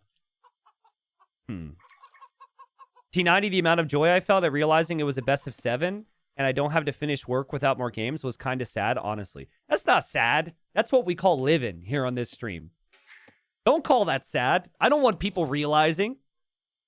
Don't wake people up to the craziness that is watching Age of Empires in 2025. That is completely normal behavior, my friend. You're welcome. Well, thank the tournament host. Thank you, Nicov and Sitaux, I guess. T90, which player do you think is better at water in general? I think it's very close. I would probably say Nicov is ever so slightly better. I think Sitaux is better at straight land than Nicov. But again, ever so slight. I think they're very close. Nicov needs to bring in this boar or elephant, sorry. And... oh my goodness, he almost lost the villager. Damn, that was really close.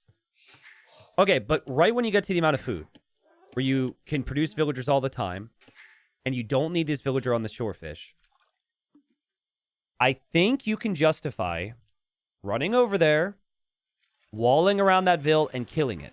Because the opponent will never expect that. We'll see. We'll also have to find out if Sitaux will find this. No way he misses that, right? Okay, wait. Okay, he knows now. And now Nicov knows he's been spotted. Okay, so I think it's less likely Nicov will leave now. Sitaux might try it. But even then, he will know that Nicov knows because Nicov got the chicken. Wait. Nope, it's happening now. Oh, he's adding more. Oh, you know what this is? Okay, so this is... I know sometimes you guys probably think I just talk about stuff to talk about stuff. This is actually really important. This is so he doesn't get walled in, which allows him to escape, essentially. Because if he just kept his walls as is, it was much easier to wall him in. And then this villager can never move away to go build another dock. So, yeah. You know, these chickens, these collectible chickens actually make it a little bit easier in some ways to find people because they're a little bit faster. You can see a lot of those blue dots around the map right now. So they both know where the other is docked, which could mean a fast feudal age to kill fish. Could be a good strategy regardless. There's no question. Now, you don't have to do it, but I could see that happening for both here. They have less line of sight than sheep. Yeah, exactly. So it's pros and cons. But if you're checking the shoreline, you don't need line of sight. And if you're going to find a TC, you don't really need line of sight either. So the chickens are better for finding enemy TCs and docks. The sheep and the goats are better for finding things near your base, I guess. So that's the way I would say it. The sheeps and goats are also way less annoying because they're not constantly balking into my ear. So that's nice too. So damn, I mean, it's a weird position for both. It feels like the middle pond makes it awkward for them to be aggressive against each other on land. If this wasn't here, I think that that'd be a lot more open space, and they might want to go, like, maybe mix in some archers or something. But I really just think this is going to be water v water. This elephant continues to try and hide. He's like, I'm okay with going out in public. No, I'm socially anxious. Oh, go back, dude. Go back. Go back. Okay, well. Yeah, I'll show you. He's been... Wait. This is what I mean. He'll wander back into that little gap. He does not want to be found. T90, how many fishing ships are optimal in the Dark Age? So it depends on what you're going to do. If you're going super fast Feudal Age, 3 or 4. If you're not rushing to win water or anything or go for immediate land attack, 5 or 6. Or if you're really chilling, you can go up beyond that. But it does kind of depend on the build. Here, though, well, Nicov is actually going to leave this pond. And he will flee with his fish. So he's making it seem like he's going to just abandon this area. But he's actually sneaking a dock into the middle. So he can get a little bit of eco here. Now, other civs, I don't think you're happy with this. Because you're still going to lose these other fishing ships. You're still not going to disrupt the opponent's fishing ships. But with Bengalis, you get the additional 2 vills. So you're getting the additional 2 vills. You're still sneaking some eco. And then you go archers. I don't hate it. But I do think it makes it very nice for the Italians in some ways. Because the Italians can then immediately, once they see you're not competing, they can kill your fish on the outside. They can add fish very cheaply onto all the dolphins around. Dolphins? We can't have that, guys. That's not cool. We can't have dolphins. We can't be fishing dolphins. I say that because my fiance is a marine biologist. But, you know, what's more important, conservation or a really good build order? Yeah. Questionable, I suppose. So it depends on how good the build is, I guess. Here comes the archer range. It's all right. She's not listening. And so far, I think Sitaux is expecting Nicov to potentially have a dock. I think that one fishing ship moving away would have been confusing to me. Nikov's actually just scouting with it. Scouting all the shorelines. I think he has an idea that Sitaux is over here somewhere. And just a casual 2 fishing ships in the middle. Fishing away. And I think Sitaux is still a little bit confused. T90, I feel you rather answer questions in chat that you can respond to with "it depends." Is that true? By not answering this question, you would actually prove me right. Bro, it depends on the question. Yeah, that's right. I just came back with depends on your depends. It really... I will give specific answers if specific answers are the proper answer. But there are many instances where it is dependent on said factors. I'm not just going to tell you one thing's good if it's not, all right? I actually try and avoid saying depends these days because I don't want to annoy people. Archers are here. Sitau's like, what? And Sitaux will add fire galleys. Nicov spots that dock. But there is not even a barracks yet for Sitaux, so this is rather tough. And he wanted to wall. He won't have time for that. His gold is over here, and he now has forced into a tower. The big positive for him really is going to be that he can freely fish. And he's got his galleys here. But hold on. Nicov has a dock over here. Nikov's going to sneak a dock over on the right side as well. So he will not allow his opponent to freely fish. I'm really impressed with Nikov's build. It's just like so many different things happening at once. It's so random. And it's very different than your standard Nomad game. So it's all like game sense right now. I think Sitau's really regretting that he went for galleys. Because you need fires to take down their docks much quicker. And galleys are good if everyone's committing heavily to water initially. So now it's like he stopped galleys. He's going to make some fires. He's going to actually make demos here. But Nikov's kind of benefited from this already. Now Sitau's like, oh, he's adding water. Okay. And he will chase that down. But he doesn't know there's a dock from Nicov over here that could also pressure with fire galleys. So Nikov's just going to run away. Look at those oars. That is a centipede of ship oars right now.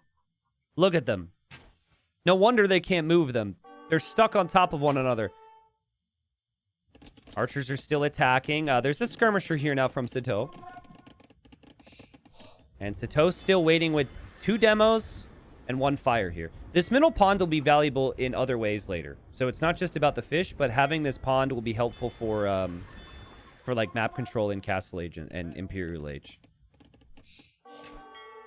The galleys get the snipes. They must have sniped the fires. I don't see the fires anymore, but there's a fire here, and there's a fire here. And Sitaux was not expecting this much water investment from Nicov. And Nicov knows there could be a demo here. Look at him spread those fires out, just in case. Nicov slightly pulled ahead in res collected, but it's very close. What's the best Atreyu album? Ah, that's so difficult to answer. How am I not supposed to say it depends there? They've got at least 3 albums, which it could be. One of my favorite groups. What do you expect me to say to that? Demo? Hits? Ooh, interesting, actually. Nikov's fire stays alive, and it's gonna regenerate over time with the Bengalis. And ooh. At 2 weak fires there. Still has the fires over here as well. It's just not allowing the Italian player to get the safe fish.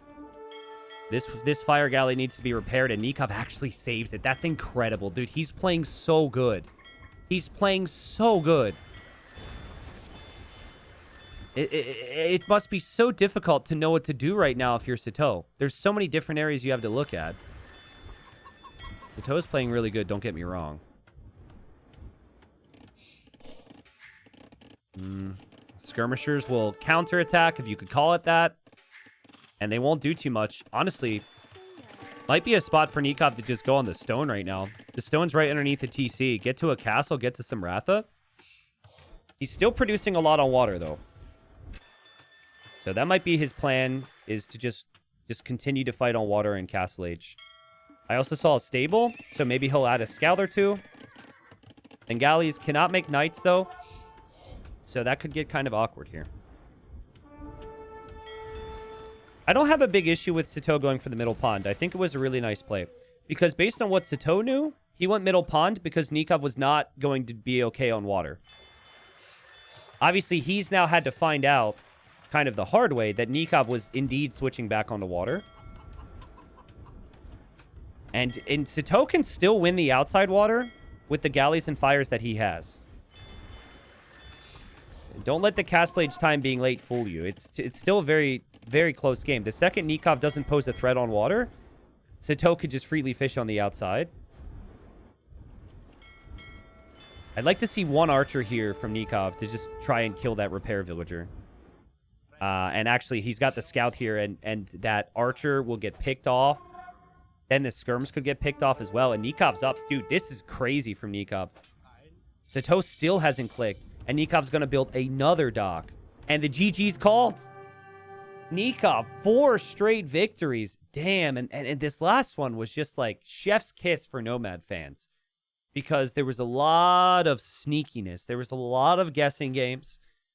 They both knew they docked right next to each other. Could have easily gone water. Sitau's like, oh, okay, he's giving up on water. Oh, wait, he's here. Let me go here. Okay, no, he's going land. Okay, now he's going outside. It was like Nicov hit him at 4 or 5 different spots. And then macro beastly as well. Second TC will come up. I think for Sitaux, well, he thought he was going to lose water. And he still hadn't clicked up to Castle Age. His opponent was at least 3 minutes faster to Castle Age. And he probably felt like he was going to run out of gas. Honestly, I would like to see him play on a little bit more, but I haven't even considered that early a GG. I'm just saying this, like a minute before that, I said that, all these positives, how Sitaux could still hang on, but from the player's position, with the amount of ships that Nicov has, if Nicov can snag War Galley, he probably clears this. The scouts and the archers move out around the map, start to lurk.